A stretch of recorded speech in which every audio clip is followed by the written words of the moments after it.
Assalamualaikum warahmatullahi wabarakatuh.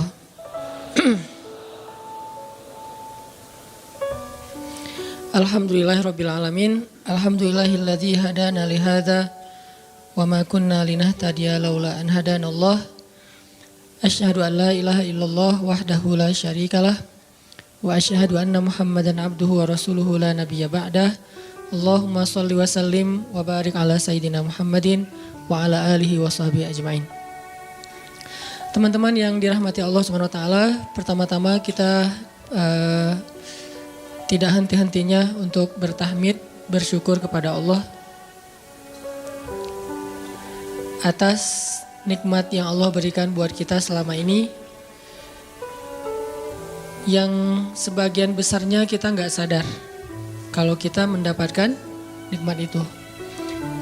Di antara nikmat yang sering kita nggak sadari itu adalah nikmat Allah menyelamatkan kita dari banyak kerugian. Kalau keuntungan kan kita tahu nih, karena wujud kan. Tapi kalau kerugian, kita seringnya nggak tahu karena tidak berwujud. Kalau berwujud, rugi. Kalau dihindarkan dari kerugian, pasti nggak akan ada wujudnya. Misalnya dihindarkan dari jatuh, berarti kan nggak ada lecetnya ya. Kalau lecet berarti jatuh. Kalau nggak lecet, berarti nggak jadi jatuh. Nah ini berarti kan tidak berwujud. Karena nggak berwujud, seringnya kita nggak sadar kalau itu nikmat dari Allah. Tapi kita harus belajar yakin itu sering terjadi dalam hidup kita. Baik itu lecet fisik ataupun lecet hati. Berat. Karena kalau udah kerasa di hati kita kan berarti ada masalah nih. Kadang-kadang Allah menyelamatkan kita dari kekecewaan, dari marah, dari sakit hatinya. Itu kan tidak ada wujudnya karena kita diselamatkan. Tapi yakin bahwa sesungguhnya itu juga nikmat dari Allah. Makanya harus tetap bersyukur walaupun kita kadang gak bisa menghitung nikmat Allah. Karena emang gak mungkin menghitung nikmat Allah. Wa in ta'uddu ni'matallah. Gak mungkin kita bisa menghitung nikmat Allah. Gampangnya misalnya coba aja, ada gak kita yang bisa ngitung jumlah tetes air hujan ketika turun hujan? Itu baru satu nikmat ya, hujan doang nih. Bisa gak ngitung berapa tetes air hujan yang jatuh ketika kita lagi musim hujan? Atau sekali hujan aja nih, setengah jam berapa tetes? Gak ada yang bisa ngitung. Itu aja gak sanggup, apalagi nikmat-nikmat yang lebih besar. Nah jadi tetap walaupun kita gak sadar nikmat Allah apa, tapi kita pakainya bukan cuma dengan logika. Hidup saya kayaknya gini-gini aja logikanya nih. Tapi kalau kita beriman sebetulnya gak gini-gini aja. Hidup kita tuh harusnya lebih parah dari ini nih. Hidup kita tuh harusnya banyak masalah. Cuman sebagian besar masalah udah Allah hindarkan. Udah Allah selamatkan kita dari masalah-masalah itu. Cuman dikasih sebagian kecil sebagai pengingat buat kita. Kadang-kadang kalau gak dikasih masalah sama sekali kita suka jauh dari Allah. Kan Allah kangen. Di antara hadis kangennya Allah kepada kita tuh, Allah kalau kangen kepada hambanya dikasih ujian. Hamba yang kayak gimana? Hamba yang kalau gak dikasih ujian gak deket sama Allah. Sehingga kalau Allah kangen sama kita, yang gak deket sama Allah nih, suka lupa sama Allah, Allah kasih kita ujian. Tapi ujian yang dikasih juga ujian yang insya Allah masih ketahan sama kita. Karena Allah gak mau ngasih kita ujian yang mencelakai kita. Kalau itu terjadi namanya bukan ujian, tapi namanya azab. Dan insya Allah orang beriman gak dapat itu. Yang dapat kayak gitu tuh kelasnya udah kelas Firaun, Haman, Korun, Namrud ya. Abu Jahal, Abu Lahab itu kayak gitu tuh. Tapi kalau kelas orang muslim yang udah beriman cuman gak soleh-soleh amat, insya Allah yang dikasih bukan azab. Yang dikasih adalah ujian. Kenapa? Allah kangen dengerin curhat kita di sepertiga malam. Allah kangen ngeliatin kita menangis dan manja kepada Allah. Allah kangen kita bangun tengah malam atau sepertiga malam berdoa kepada Allah. Allah kangen kita berdiri dan sujud dengan waktu yang lama. Kadang-kadang sujudnya setengah jam, saking lagi berserah diri kepada Allah. Allah kangen, makanya dikasih ujian dikit. Tapi ujian yang dikasih ke kita tuh sedikit dibandingkan yang Allah hindarkan dari kita. Tapi mana buktinya dihindarkan? Kalau ada buktinya namanya nggak dihindarkan. Kalau sudah wujud namanya kena. Kalau nggak kena pasti nggak ada wujudnya. Terus gimana kita tahu? Kita mungkin nggak tahu, tapi kita bisa meyakininya, iman. Makanya yang dipakai bukan hanya logika, tapi juga iman. Karena Allah Subhanahu wa taala menyelamatkan kita siang dan malam. Kulla yaumin huwa fi sya'n. Itu ayatnya. Kulla yaumin huwa fi sya'n. Setiap hari Allah sibuk menyelamatkan kita. Salah satu tafsir dari kalimat fi sya'nin adalah Allah sibuk menyelamatkan kita. Setiap hari kulla yaum sibuk menyelamatkan fulan-fulan, sebanyak jumlah manusia, sebanyak itulah yang Allah selamatkan. Bukan cuma mukmin. Bahkan orang kafir juga kadang Allah selamatkan, cuman di dunia. Kalau di akhirat beda lagi ceritanya. Kalau di dunia, rahmat Allah semuanya dikasih. Baik kepada mukmin ataupun kepada yang tidak mukmin, dikasih rahmat Allah di dunia. Tapi di akhirat hanya berlaku bagi orang-orang yang beriman. Kenapa orang yang tidak beriman kok dikasih rahmat Allah di dunia? Karena di sisi Allah dunia itu kecil, gak terlalu berharga, makanya dikasih semuanya. Akhirat itu berharga, makanya dikasih buat yang Allah sayangi, yang Allah pilih doang, yaitu orang yang beriman. Jadi jangan sampai kita berpikir Allah tuh kayaknya gak fair, kok orang gak beriman dikasih rahmat di dunia? Karena dunia itu gak terlalu berharga di sisi Allah. Seandainya dunia itu ada harganya walaupun sebelah sayap nyamuk, gitu kan hadisnya, gak akan Allah kasih itu dunia kecuali kepada orang beriman. Tapi berhubung lebih ringan daripada sebelah sayap nyamuk, dikasih kepada semuanya. Ibaratnya kalau kita ngasih kayak ngasih lagi jalan gitu ya, naik angkot misalnya, naik angkot terus sama istri nih naik angkot berdua. Terus pas turun angkot, harga angkotnya tuh misalnya 3.000, udahlah kasih aja 5.000. Karena 2.000 yang kita kasih, nggak mungkin istri kita komplain. Kemarin aku minta nggak dikasih, nggak akan mungkin kan? Kenapa? Cuma 2.000. Tapi coba ngasih 100.000, beda tuh. Karena dia sesuatu yang ringan, maka tidak perlu komplain. 2.000 doang, saya juga dikasih lebih dari itu. Harusnya kita sadar bahwa dunia itu 2.000-an. Dunia itu cuma 2.000-an. Gak terlalu berharga lah. Walaupun tetap butuh. Gak berharga juga butuh. Sehingga ketika ada orang yang tidak beriman dikasih 2.000-an kayak gini, kita yang beriman jangan sirik. Mending saya gak beriman kalau kayak gitu. Ternyata gak beriman juga dapat tuh banyak. Gak banyak, cuma 2.000-an. Dan kita mah dikasih lebih banyak dari itu. Cuman yang dilihat 2.000-nya. Bukan yang ratusan ribunya. Ini artinya teman-teman, yuk kita tetap belajar bersyukur kepada Allah. Walaupun kita gak sadar nikmat Allah itu apa. Kita gak bisa ngitung dengan logika kita. La tuhsuha, gak mungkin bisa dihitung dengan logika. Tapi kita masih punya logika iman. Yang kita yakin, kulla yaumin huwa fi sya'n. Setiap hari itu Allah ngasih nikmat buat kita. Setiap hari itu Allah menyelamatkan kita dari banyak masalah. Setiap hari. Bukan pernah tuh dulu gue nyelamatin lo. Enggak. Setiap hari diselamatin. Kita ada orang yang kadang-kadang nyelamatin kita dari satu musibah. Itu kan berjasa dan kita kayak ngingat seumur hidup kan ya. Dianggap kayak orang yang paling berjasa dalam hidup kita. Dulu hampir putus gara-gara dia gak jadi. Gak jadi putus gitu. Nyambung lagi dalam bentuk yang halal misalkan ya. Berarti kan dia paling berjasa nih. Kalau gak gara-gara dia nih udah putus tuh. Kalau gak gara-gara dia udah cerai nih. Alhamdulillah gara-gara si fulan, gara-gara ustadz itu, gara-gara teman saya, gara-gara orang tua. Kita yang tadinya hampir bercerai, gak jadi bercerai kan dia berarti berjasa banget dalam hidup kita. Menyelamatkan rumah tangga.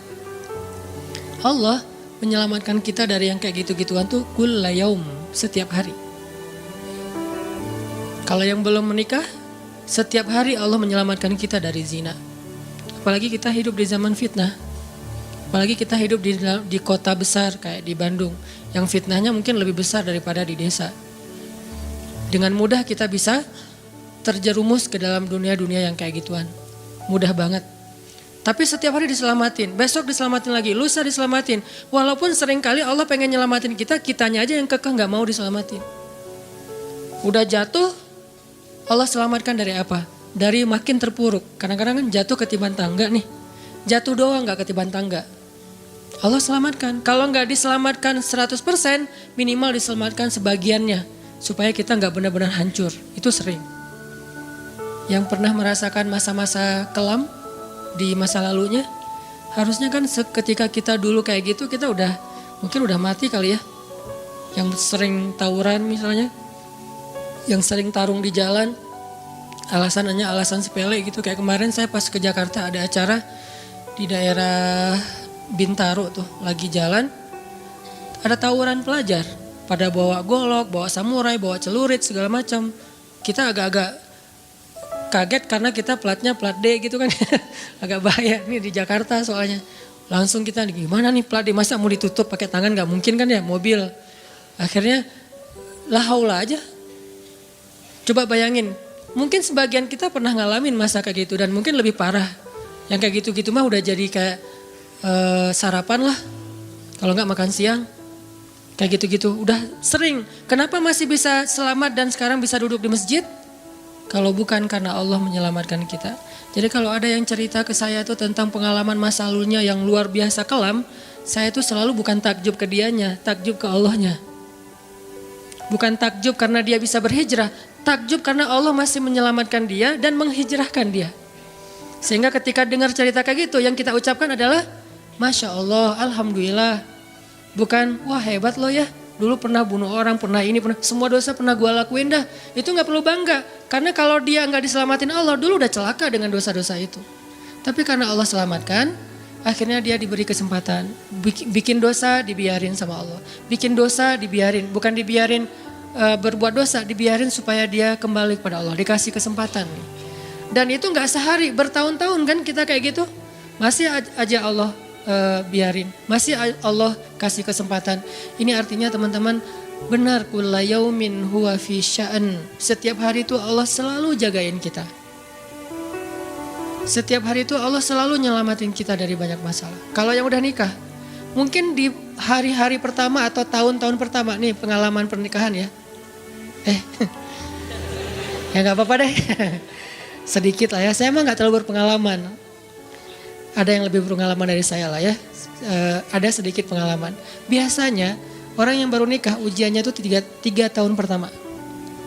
Kalau dia bisa ngelewatin masa 3 tahun pertama, insya Allah agak lebih mudah ke depannya. 3 tahun pertama ini paling berat. Apalagi kalau dia nikahnya alhamdulillah gak pacaran. Kalau pacaran kan ujiannya udah sebelum nikah udah banyak ujian ya. Pas udah nikah ya udah selesai. Bukan udah selesai ujiannya, udah gak ada yang perlu udah hambar aja. Udah plain ya. Pernah gitu Ustaz? Enggak sih. Untung ya, untung. Alhamdulillah gak pakai pacaran. Soalnya yang pacaran diputusin melulu. Jadi yang udah pacaran lama, pas udah nikah, kita mau ngapain lagi ya? Kayaknya udah semua ya. Oh iya, udah semua. Bulan madu dari dulu juga udah sering. Kan udah agak-agak plain gitu kan. Tapi kalau yang belum nikah, belum pacaran, nikah nih. Jadi kayak benar-benar baru pacaran, cuman ada konsekuensi lain yang mungkin ini jadi kayak semacam ujian lah biar sabar. Masa-masa adaptasi, masa-masa saling mulai mengerti, oh ternyata kamu tuh kayak gini dan segala macam. Apalagi kalau baru nikah langsung LDRan, kan berat banget tuh. Nikah LDRan, pacaran LDRan aja berat. Benar gak sih? Gak ngaku Pacaran LDRan aja berat, apalagi nikah LDRan. Kenapa? Pacaran itu kan masih banyak pantangan. Nikah kan udah masih banyak ibadahnya. Tapi gak boleh ibadah, coba gimana? Gak sengsara tuh, merana kan? Harusnya boleh tapi gak boleh. Yang tadinya gak boleh aja sengsara, apalagi udah boleh. Nah ini artinya setiap hari dalam tahun-tahun pertama pernikahan kita bisa aja mengatakan, udah deh saya talak kamu. Apalagi laki-laki. Kalau gak sabar dikit keluar kata-kata talak. Kalau udah keluar gak bisa ditarik lagi tuh. Karena kalimat itu walaupun guyon tetap kena kan. Guyon aja kena apalagi serius. Enggak usah, saya waktu itu lagi dikuasai amarah. Emang ada yang cerai dalam keadaan nyaman. Kita talak yuk gitu. Gak ada kan. Yang namanya cerai pasti marah tuh. Jadi nggak ada istilah gara-gara marah terus talaknya nggak berlaku, nggak. Maksud marah yang nggak berlaku talak itu kalau sampai hilang akal. Tapi rata-rata kita masih berakal sih walaupun marah juga. Karena ada orang yang marah tuh kemudian dia jadi kayak orang yang gila gitu gara-gara marahnya itu hilang akal. Tapi kalau masih berakal, masih mukallaf, masih bisa berpikir, ya namanya cerai nggak ada yang nggak marah. Yang namanya cerai pasti marah. Say, apa? Aku talak kamu. Nggak ada, udah talak manggilnya say. Udah gitu pakai emoticon yang love gitu. Tapi talak kan agak-agak klise ya. Nggak ada, pasti emoticonnya tuh berderai-derai atau hatinya terbelah kan gitu kan ya. Lagi rame soalnya tuh yang kayak gitu-gitu. Cie. Ini artinya bahwa yang namanya talak gak ada nyamannya. Pasti lagi marah dan tetap berlaku teman-teman. Kalau gak Allah membimbing lisan kita, mungkin hari kedua udah talak tuh. Kalau Allah gak membimbing hati kita, mungkin bulan pertama udah talak. Berarti kulla yaumin huwa fi sya'an. Sebetulnya kalau dengan logika iman, harusnya kita yakin setiap hari itu Allah pasti nyelamatin kita setiap hari. Cuman karena udah diselamatin jadi gak ketahuan. Kalau gak diselamatin ketahuan. Tadi mau jatuh di jalan nih naik motor nih. Mau keserempet harusnya jatuh. Tapi gak jadi keserempet. Atau keserempet dikit gak jatuh. Kan kita suka lupa kalau kayak gitu kan ya. Kalau udah jatuh baru ingat. Kan saya tadi udah baca bismillah kenapa masih jatuh gitu kan. Tapi kalau nggak jatuh, kita lupa bahwa ternyata perjalanan kita itu dilindungi oleh Allah sehingga kalau udah sampai bilang alhamdulillah. Jadi banyak yang kita nggak bisa ngitung karena memang tidak terjadi. Kenapa nggak terjadi? Allah yang menyelamatkan kita. Kulla yaumin huwa fi sya'an. Sehingga tetap walaupun mungkin kita nggak ngerasain, bilang aja alhamdulillah setiap hari aja gitu. Karena nggak ada ruginya juga kita ngomongin alhamdulillah. Satu-satunya kata atau nama yang nggak rugi disebut cuma nama Allah. Dan satu-satunya nama yang rugi kalau disebut nama mantan. Itu gak enak banget nyebutnya. Kadang-kadang lagi ngobrol sama temen atau lagi kenalan di dalam kampus nih ya. Atau kelas anak baru ceritanya. Kan kenalan nih. Dipanggil nama sama guru satu-satu. Pas ada satu nama misalnya namanya siapa gitu kan ya. Kita sendiri yang pas nama itu disebut langsung meriang. Lah kamu kenapa? Itu nama mantan saya bu. Kan suka gitu ya. Sampai ada nama jalan bisa buat dia kegeeran sendiri. Saya pernah di Masjidil Haram ada salah satu nama gate. Nama gate tuh, bukan gate Masjidil Haram ya. Kalau gate Masjidil Haram semuanya nama cowok. Kan gak mungkin saya punya mantan cowok kan. Salah satu gate di hotel lah. Itu namanya tuh nama, pokoknya gak usah disebut, ketahuan ntar. Di stalking lagi ya. Ada salah satu gate di hotel besar kayak Zam-Zam Tower gitu. Gate-nya tuh namanya nama seseorang. Pas ngeliat tuh, gitu doang. Coba bayangin, nama aja bisa bikin kita calangap. Nama, coba. Jadi satu-satunya nama yang kalau disebut itu bikin kita nggak nyaman, itu nama muatan. Dan satu-satunya nama yang kalau disebut bikin kita dapat kebaikan cuma nama Allah Subhanahu wa taala. Setelah itu baru nama Muhammad sallallahu alaihi wasallam. Makanya enggak ada ruginya lah bilang bismillah, innalillah, astagfirullah, masya Allah, subhanallah dan segala macam yang ada kata Allahnya. Sehingga Nabi bilang segala sesuatu yang di dalamnya ada nama Allah maka diberkahi. Dan segala sesuatu yang di dalamnya tidak ada nama Allah maka tercabutlah kebaikannya. Jadi nggak ada rugi. Sehingga sampai nama orang aja yang paling baik itu adalah Abdullah sama Abdurrahman. Walaupun manggilnya Dul, El. Tapi tetap namanya bagus nih. Abdullah, Abdurrahman. Kepanjangan prolognya. Tapi ada hubungannya. Allah itu kalau kangen sama kita, Allah kasih kita ujian. Makanya jangan bikin Allah ngasih kita ujian kalau kangen. Tapi ngasih kita nikmat. Kenapa Allah kasih kita nikmat? Soalnya kita udah biasa, gak perlu diuji juga, udah tetap setiap malam tuh curhat sama Allah. Bukan pas lagi banyak masalah doang baru curhat. Kalau pas banyak masalah doang baru curhat, berarti pas kita lagi normal, kita lama tuh gak ketemu Allah. Gak pernah miss call Allah, gak pernah japri Allah, gak pernah curhat ke Allah, gak pernah DM. Kan Allah kangen nih, kemana ya dia kok gak pernah DM saya? Kok gak pernah miss call saya? Kok gak pernah japri ke saya? Padahal online-nya sering loh. Tapi kok gak pernah ke saya, nih online-nya masih apa nih? Kan Allah suka gitu sama hambanya, walaupun dengan analogi sosmed ya. Tapi Allah tuh perhatian banget sama kita, Allah nungguin kita datang. Setelah sekian lama kita cuek sama Allah, tiba-tiba kita baru niat mau datang. Duh, Udah lama juga ya saya belum japri ke Allah. Baru gitu doang, belum diketik nih, belum typing. Baru niat doang nih, Allah udah bahagia coba. Allah kok baik banget ya sama kita ya. Seolah-olah Allah butuh kita, padahal gak sama sekali loh. Ghaniyun anil alamin. Allah tuh gak butuh kepada siapapun di antara hambanya. Gak butuh sama sekali. Tapi kayak seolah-olah Allah tuh yang butuh banget sama kita. Saking baiknya Allah.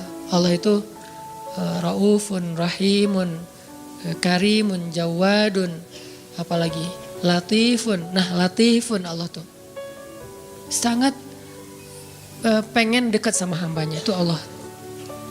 Udah lama pergi nih, sibuk dengan semua orang di japri, semua orang dia chat sampai tengah malam chat sama orang lain, tapi Allah gak pernah di japri. Allah tungguin. Kalau manusia mungkin kita bisa nyebutnya kayak kesepian gitu, tapi Allah kan gak mungkin kesepian, tetap aja Allah nungguin seperti orang yang kesepian, saking kangennya sama kita coba. Begitu kita ada masalah datang ke Allah, Allah gak bilang giliran sekarang aja lo datang, gak kayak gitu Allah. Langsung Allah dekap, langsung Allah, ada apa hambaku? Hal min haja, apakah kamu butuh sesuatu? Hal min taib, apakah kamu mau diterima taubatnya? Hal min mustaghfir, apakah kamu mohon minta ampun? Allah tanya kepada kita setiap malam, dicuekin lagi, dicuekin lagi. Datang Allah ke langit dunia.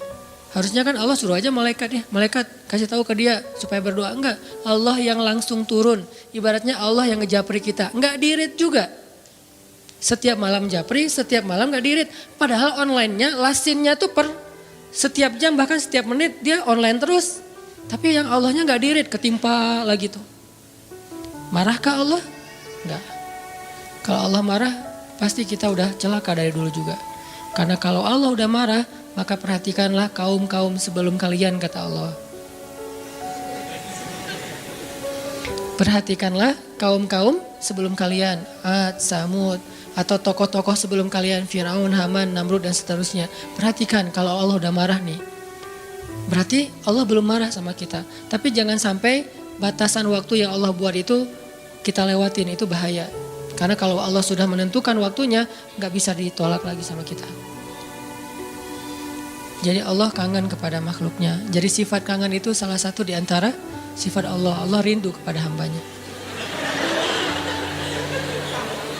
Namanya siapa? Allah rindu kepada hambanya.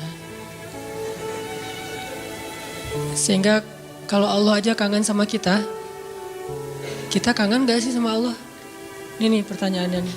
Karena kalau kita gak kangen sama Allah, gak fair. Kenapa gak fair? Allah kan gak pernah dapat kebaikan apa-apa dari kita. Kok kangen sama kita? Berarti Allah kangennya tulus.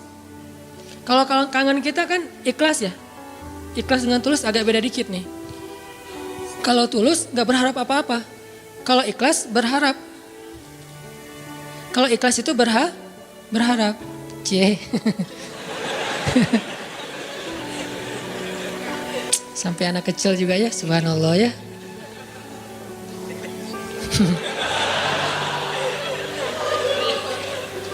Otomatis ada cewek soalnya. Cewek kecil. Allah aja tuh gak menginginkan apa-apa dari kita, kangen. Berarti kan gak ngarapin apa-apa, bisa kangen. Baik banget kan? Nah kita kalau kangen pasti ada ngarapin sesuatu. Kayak kangen orang tua, kenapa? Pengen masakan ibu. Kangen kampung halaman, kenapa? Pengen jajan, pengen lihat suasana yang luar biasa di keluarga. Kan kangen ya kampung halaman. Kangen dia misalnya, pengen disiapin segelas apa misalnya, green tea lah atau Thai tea atau apalah. Kalau yang standar mah ya, atau kopi misalnya. Kita mengharapkan sesuatu dalam kangennya kita. Kalau Allah kangen gak ngarapin apa-apa. Karena Allah gak butuh kita. Kok kangen? Berarti Allah maha baik. Kangen mengharapkan sesuatu aja baik, apalagi kangen tanpa mengharapkan apa-apa. Dan yang lebih luar biasanya lagi, Allah bukan cuma gak mengharapkan apa-apa, kangen pengen ngasih sesuatu kepada kita. Kangen pengen ngasih sesuatu untuk kita. Itu kangennya Allah, mirip dengan kangennya ibu, walaupun gak sama, pasti Allah lebih. Kangennya ibu tuh pengen masakin buat kita loh. Kangennya kita ke ibu, pengen masakan ibu. Beda kan? Jadi jangan merasa lebih baik daripada ibu kita ya. Karena realitasnya, jujurnya mah, kita kalau kangen ibu karena pengen dimasakin. Ibu kalau kangen kita karena pengen masakin. Jarang ada ibu kangen karena pengen masakan dari kita. Kan kita gak bisa masak, kecuali chef lah ya. chef juga tetap makannya makanan ibu. Walaupun mungkin dia jago dalam masak, tapi ada sentuhan mukjizat dari seorang ibu yang memang gak bisa dipakai bumbu. Itu lebih ke perasaan, ketulusan cinta. Beda pasti itu. Ibu saya tuh kalau masak, mungkin banyak ibu-ibu lain atau siapapun perempuan yang masaknya tuh enak. Tapi tetap aja kalau yang dimasak oleh ibu tuh beda. Gak tahu gimana, gak bisa dijelasin aja pokoknya, beda. Gitu juga yang dimasakin oleh istri.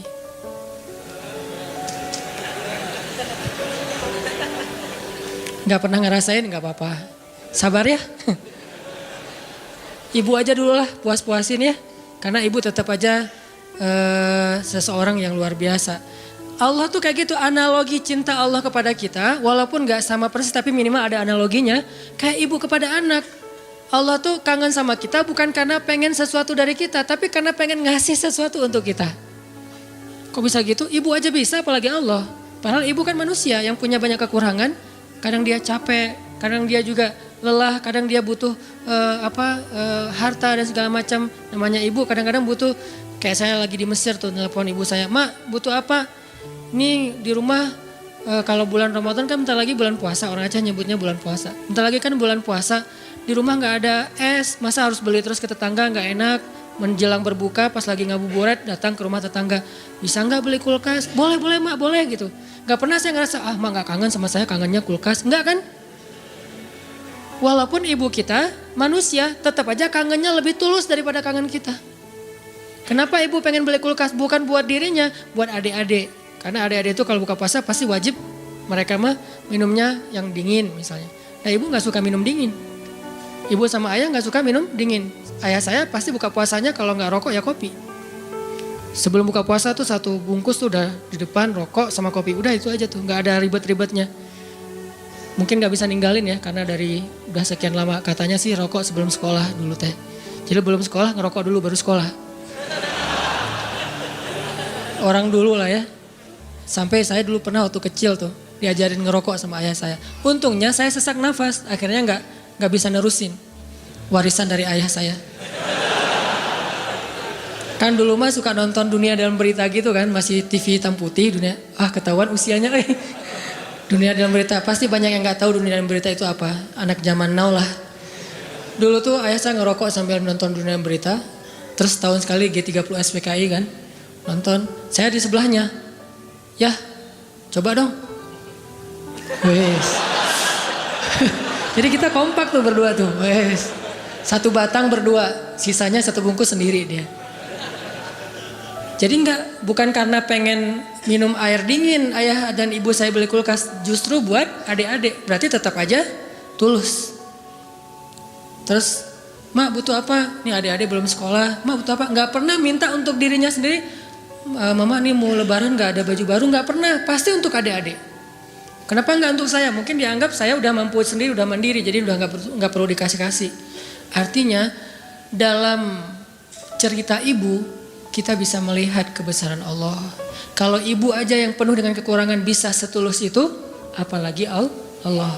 Ibu bisa kangen kepada kita karena pengen masakin buat kita. Allah kangen kepada hambanya karena pengen ngasih nikmat untuk hambanya.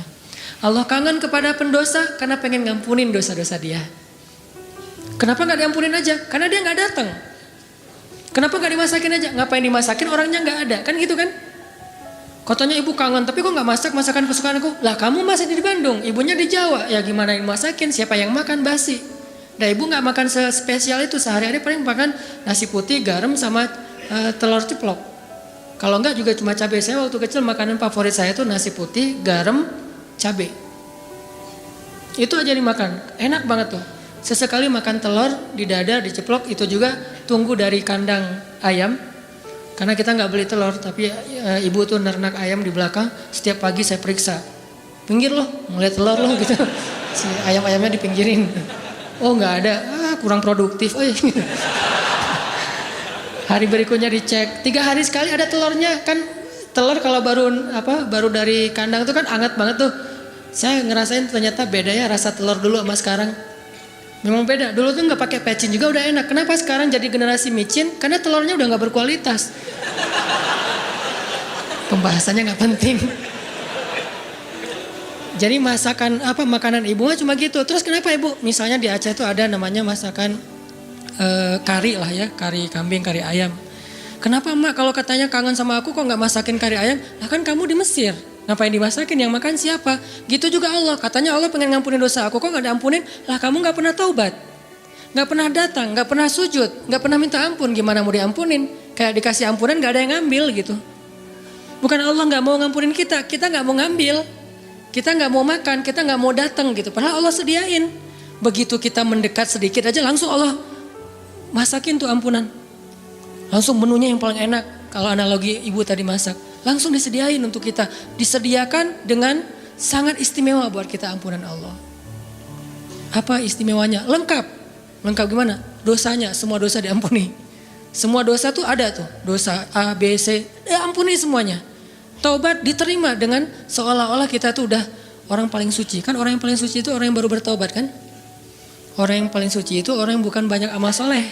Itu orang yang paling banyak pahalanya. Tapi orang yang paling suci justru yang pertama bertaubat itu paling suci. Setelah itu mungkin udah mulai agak mix lagi nih. Udah ada dosa, ada pahala. Tapi baru-baru taubat itu saat yang paling suci setelah kita dilahirkan oleh ibu kita. Kita udah jauh dosanya udah kayaknya kalau di dosa itu jadi titik-titik di hati kita. Bukan hati kita doang yang hitam, seluruh tubuh kita udah hitam. Karena udah nggak ada tempat lagi di hati saking banyaknya dosa. Kalau seandainya dosa itu satu titik pulpen, terus setiap kita buat dosa tuh jadi tinta sekecil ujung pulpen itu di hati kita, kayaknya bukan hati kita doang yang udah hitam, seluruh tubuh kita juga udah hitam. Bukan cuma tubuh kita, sampai area di sekeliling kita tuh udah hitam saking banyaknya dosa. Soalnya di hati udah nggak ada tempat kosong untuk nitik-nitik kayak gitu. Akhirnya taruh di tangan, jadi tato semuanya terus di lantai. Saking banyaknya dosa kita. Begitu kita datang kepada Allah, belum beramal soleh, baru mau datang. Astagfirullahaladzim, langsung Allah sediakan menu istighfar, taubat dengan menu yang sangat istimewa. Jadi Allah tuh kangen kepada pendosa karena pengen ngampunin dosanya. Kangen kepada orang yang banyak masalah karena pengen ngasih solusi dalam masalahnya. Kangen kepada orang yang udah berbuat amal soleh karena pengen mengangkat derajatnya. Jadi kangennya Allah itu untuk kita. Kangennya kita untuk diri sendiri. Walaupun boleh-boleh aja kangen untuk diri sendiri. Sama kayak kita boleh kangen sama ibu. Ibu kita gak akan balikin, kamu mah cuma kangen masakan mama, gak kangen sama mama. Gak ngomong gitu kan ibu kita mah. Ya udah pulang atuh nak gitu. Ya udah cepat pulang biar mama masakin. Mau masakin apa nih? Saya sering kalau dulu kan di pesantren pulangnya seminggu sekali. Karena pesantrennya dekat rumah sih, satu kota gitu. Setiap hari Sabtu pulang, hari Minggu sore udah balik ke pesantren. Itu setiap hari Sabtu ibu tuh pasti masakannya spesial tuh. Bang, pulang jam berapa? Jam 4 sore mah. Ya udah nanti mama masakin jam 3 biar hangat pas abang datang. Kadang-kadang macet atau naik angkotnya penuh karena sore itu angkot selalu penuh. Datangnya jam 7 diangetin lagi sama mama. Kenapa tadi enggak jam 4 udah mama masakin? Disiapin sama ibu. Enggak pernah ibu bilang, kamu mau pulang cuma untuk masakan bukan untuk ibu. Enggak pernah ngomong kayak gitu. Gitu juga Allah enggak pernah ngomong kamu mau datang karena udah banyak dosa, bukan untuk saya kan? Enggak gitu. Memang kita datang kepada Allah pengen diampuni dosa. Memang kita datang kepada Allah karena butuh. Dan butuhnya kita kepada Allah bentuk dari yakinnya kita. Gak boleh kita bilang saya gak butuh Allah. Saya mah memang datang karena cinta. Gak gitu. Itu mah terlalu naif menurut saya. Saya gak butuh surga. Saya gak takut neraka. Naif banget sih. Gak takut neraka. Gak butuh surga. Seolah-olah harta yang berharga di sisi Allah itu gak butuh gitu. Sombong banget kita kalau bilang gak butuh surga. Sombong banget kita kalau bilang gak takut neraka. Malaikat Jibril aja takut neraka. Pernah malaikat Jibril nangis luar biasa. Kayak orang habis diputusin nangisnya teh. Nangis banget tuh, didatengin sama Nabi Muhammad, Jibril, kunaon gitu. Kenapa gitu, Jibril kok nangisnya kayak gitu-gitu amat. Ini ya Rasul, saya teringat tentang neraka. Dan setiap kali teringat tentang neraka, sejak Allah ciptakan neraka itu, saya gak bisa berhenti nangis, coba. Malaikat aja yang lebih keren dari kita, dzu quwwatin. Ya, malaikat itu kan paling kuat tuh, Jibril. Yang bilang malaikat Jibril kuat, Allah bukan kita. Berarti kuat banget nih, tapi takut neraka. Dan kita bilang gak takut neraka, sombong namanya. Harus takut neraka, harus pengen surga. Dan tetap cinta kepada Allah. Dan itu gak bertabrakan tuh. Cinta, takut, berharap, itu semuanya bagian dari kebaikan. teman-teman yang dirahmati Allah Subhanahu wa taala. Tadi kita sampai kepada pembahasan analogi gimana rindunya Allah, kangennya Allah kepada hambanya. Itu analogi yang mungkin agak mendekati, walaupun gak pernah ada yang sama dengan Allah pastinya. Adalah kangennya ibu kepada anaknya. Jadi kalau kangennya ibu kepada kita itu pengen masakin. Kalau kangen kita kepada ibu pengen dimasakin. Itu bedanya tuh. Jadi jangan berpikir ketika Allah kangen sama kita, Allah butuh kita, enggak. Justru Allah kangen sama kita karena pengen ngasih ke kita kebaikan-kebaikan. Allah kangen kepada pendosa bukan kangen karena dia orang soleh, enggak. Karena Allah sayang sama dia. Bukan karena, kok pendosa dikangenin. Bukan, itu mah kita yang hitung-hitungan. Makanya jangan menganalogikan Allah kayak kita. Seperti kita bilang, kan suka ada yang ngomong gini, ke Allah mah gak usah banyak minta, gak enak, mending beribadah aja. Emangnya Allah tuh akan berat kalau kita minta? Kan enggak. Justru meminta kepada Allah itu ibadah. Jadi makin banyak berdoa tuh makin banyak pahala. Karena berdoa dalam agama kita itu bagian dari ibadah. Cuman namanya bukan ibadah muqayyad. Ibadah muqayyad itu kayak sholat 5 waktu, udah jelas waktunya, jelas cara-caranya. Ibadah mutlak. Arti mutlak itu lebih bebas. Kapan aja yang dibaca bisa apa aja, bahkan kadang-kadang agak-agak capruk dikit dalam berdoa mah gak masalah ya. Kenapa dia capruk? Karena gak hafal bahasa Arabnya. Akhirnya yang didoain sebisanya dia aja, gak apa-apa semampunya. Jadi berdoa kepada Allah itu ibadah dan Allah senang banget dimintai. Sampai Allah tuh ngerasa malu kalau ada yang meminta terus kita Allah gak mengabulkan, Allah malu tuh. Allah punya malu, justru Allah maha pemalu. Banyak hadis-hadis Allah pemalu kan? Di antaranya kayak hadis Nabi pas Utsman datang ke rumah Nabi dalam keadaan Nabi sakit. Pas Abu Bakar datang, Nabi gak pakai baju atau pakai baju tapi gak terlalu rapi gitu, biarin aja. Umar biarin aja. Begitu Utsman yang bilang salam, Nabi langsung rapi-rapi. Udah semuanya rapi baru Utsman dibukain pintu. Ditanya kok gitu-gitu amat sama Utsman? Gak, kita mah gak gitu. Kata Nabi, jangankan saya, Allah aja malu kepada Utsman. Terus Allah juga malu dalam hadis Nabi, sesungguhnya Allah malu kalau ada hambanya mengangkat kedua tangannya. Ini juga dalil bahwa berdoa boleh mengangkat tangan, jadi gak perlu diperdebatkan lah. Gak angkat tangan boleh, menelunjuk juga boleh. Nelunjuk jangan pakai analogi culture manusia. Kalau culture manusia gini tuh merintah kan ya. Tapi kalau culture agama ini bukan merintah. Cuma Allah doang yang saya berharap gitu maksudnya. Doa kok gitu sih kayak merintah Allah. Enggak, ini mah pakai perasaan kita. Kalau pakai perasaan agama mah enggak gitu. Kan Nabi kadang berdoa gini, kadang berdoa emang enggak pakai ngangkat tangan. Kapan tuh? Kayak pas naik kendaraan. Kan enggak mungkin di atas onta gini kan. Agak-agak gimana gitu. Atau pas mau makan, Nabi pas mau makan bismillahirrahmanirrahim. Walaupun boleh ditambah Allahumma lakasumtu misalnya. Ya, atau Allahumma barik lana. Asal enggak bismika Allahumma amutu ahya. Kan gak harus gini, boleh juga gini, boleh gak sama sekali. Kadang Nabi juga berdoa dengan mengangkat tangan. Buktinya sesungguhnya Allah malu.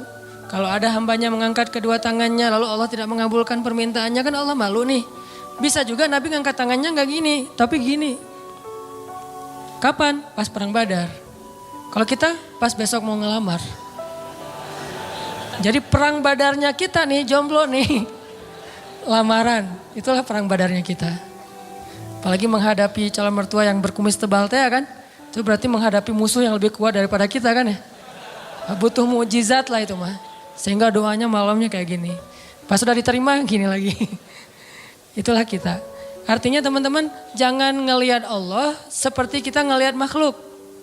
Tapi pasti Allah lebih baik daripada makhluknya. Pasti.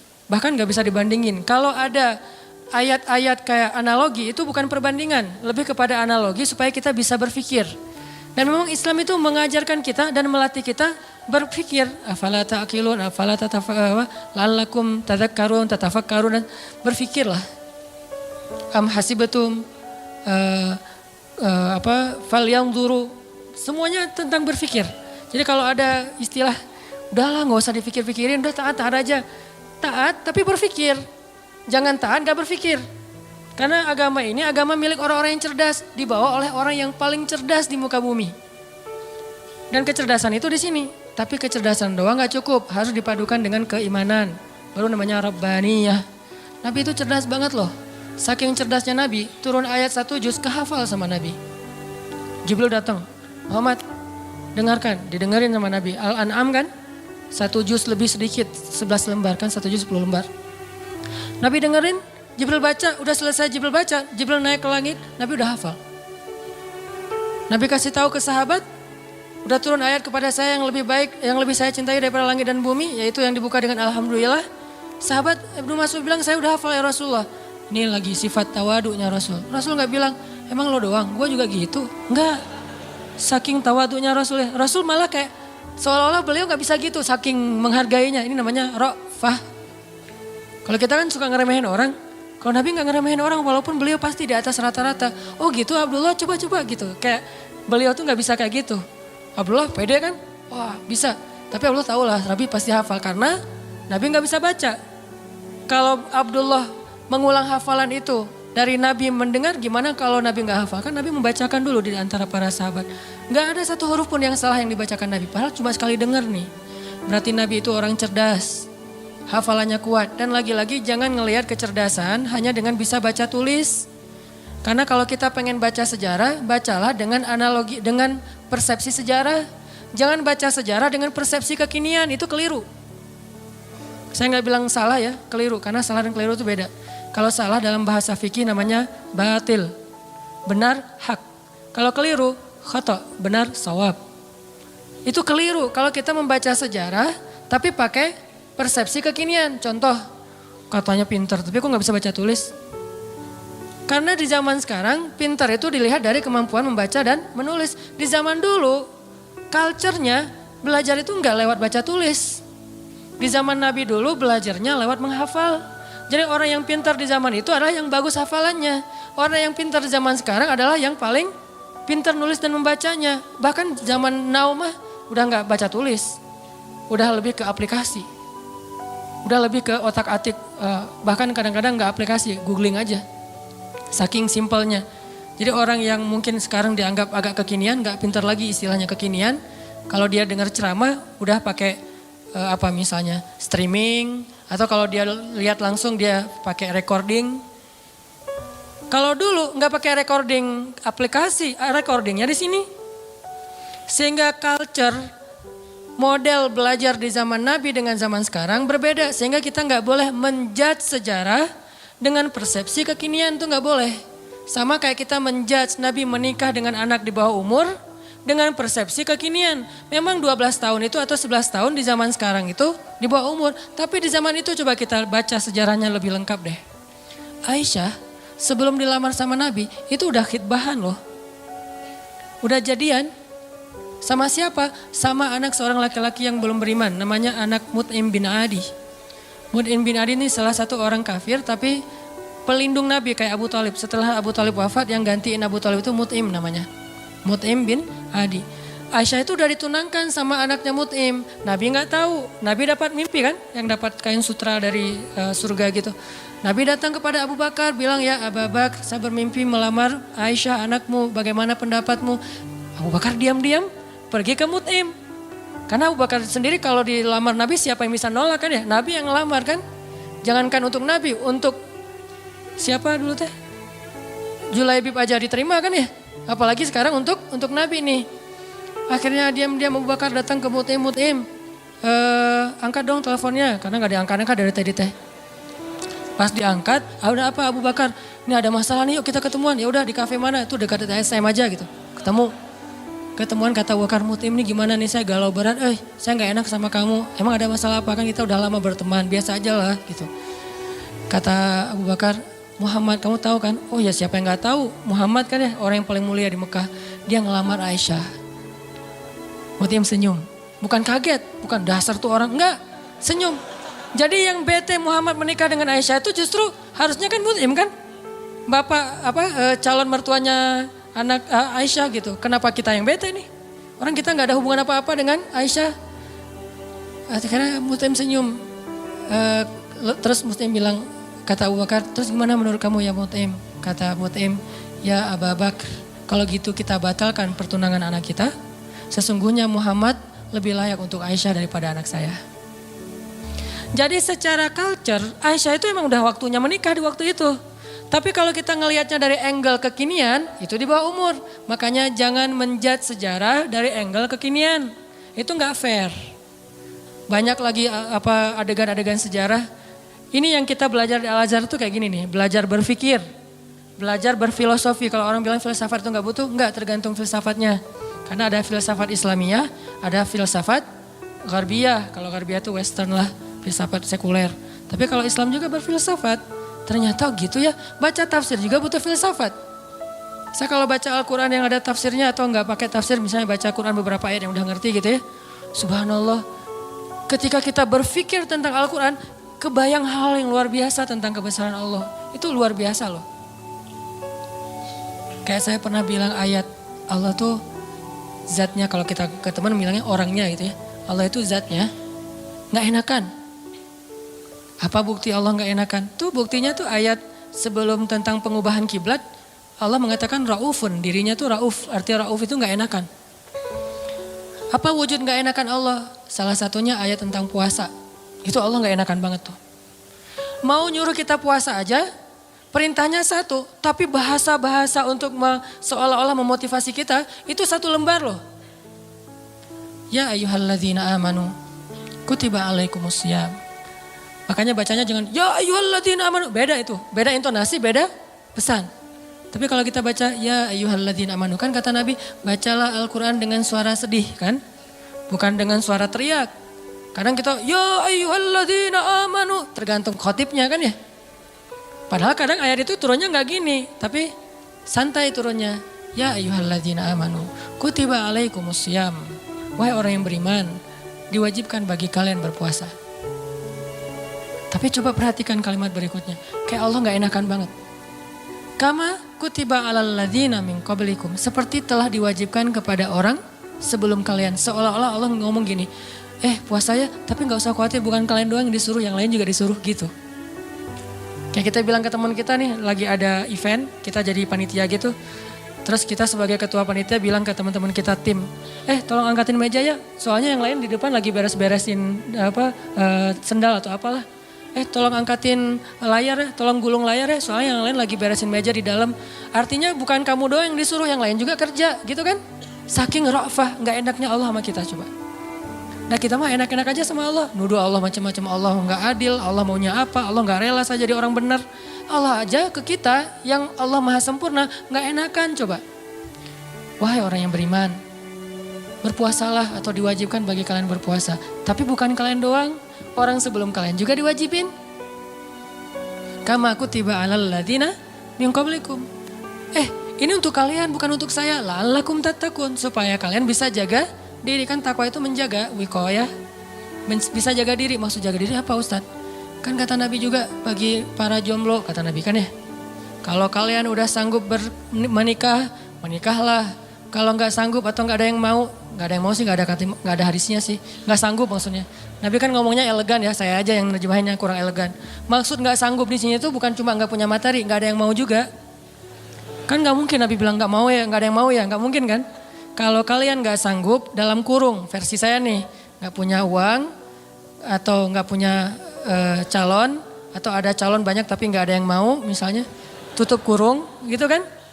Kalau kalian nggak sanggup, puasalah. Karena itu bisa menjaga diri kalian. Udah Ustadz puasa makin pengen nikah. Saya banget tuh. Dulu, alhamdulillah udah enggak lah. Cukup ya. Oke lanjut. Supaya kalian bisa jaga diri. La'allakum tattaqun. Karena takwa itu menjaga diri. Bisa menjaga diri dari hawa nafsu. Bisa jaga diri dari api neraka. Banyak makna jaga diri di sini.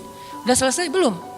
Allah masih ngomong gini, ayyamam ma'dudat, gak usah khawatir, gak lama kok, cuma beberapa hari. Kenapa Allah gak bilang aja 29 hari atau 30 hari? Kenapa bilang beberapa hari? Kenapa Allah gak bilang 1 bulan? Kan puasa 1 bulan kan? Kenapa gak bilang syahran wahidan? Kenapa ayyaman ma'dudat? Karena pengen ngasih angle bahwa ini ringan, cuma beberapa hari doang kok. Lagian puasa kan bukan bulanan, harian. Sanggup gitu puasa bulanan? Sahurnya tanggal 1, buka puasa tanggal 29 gitu.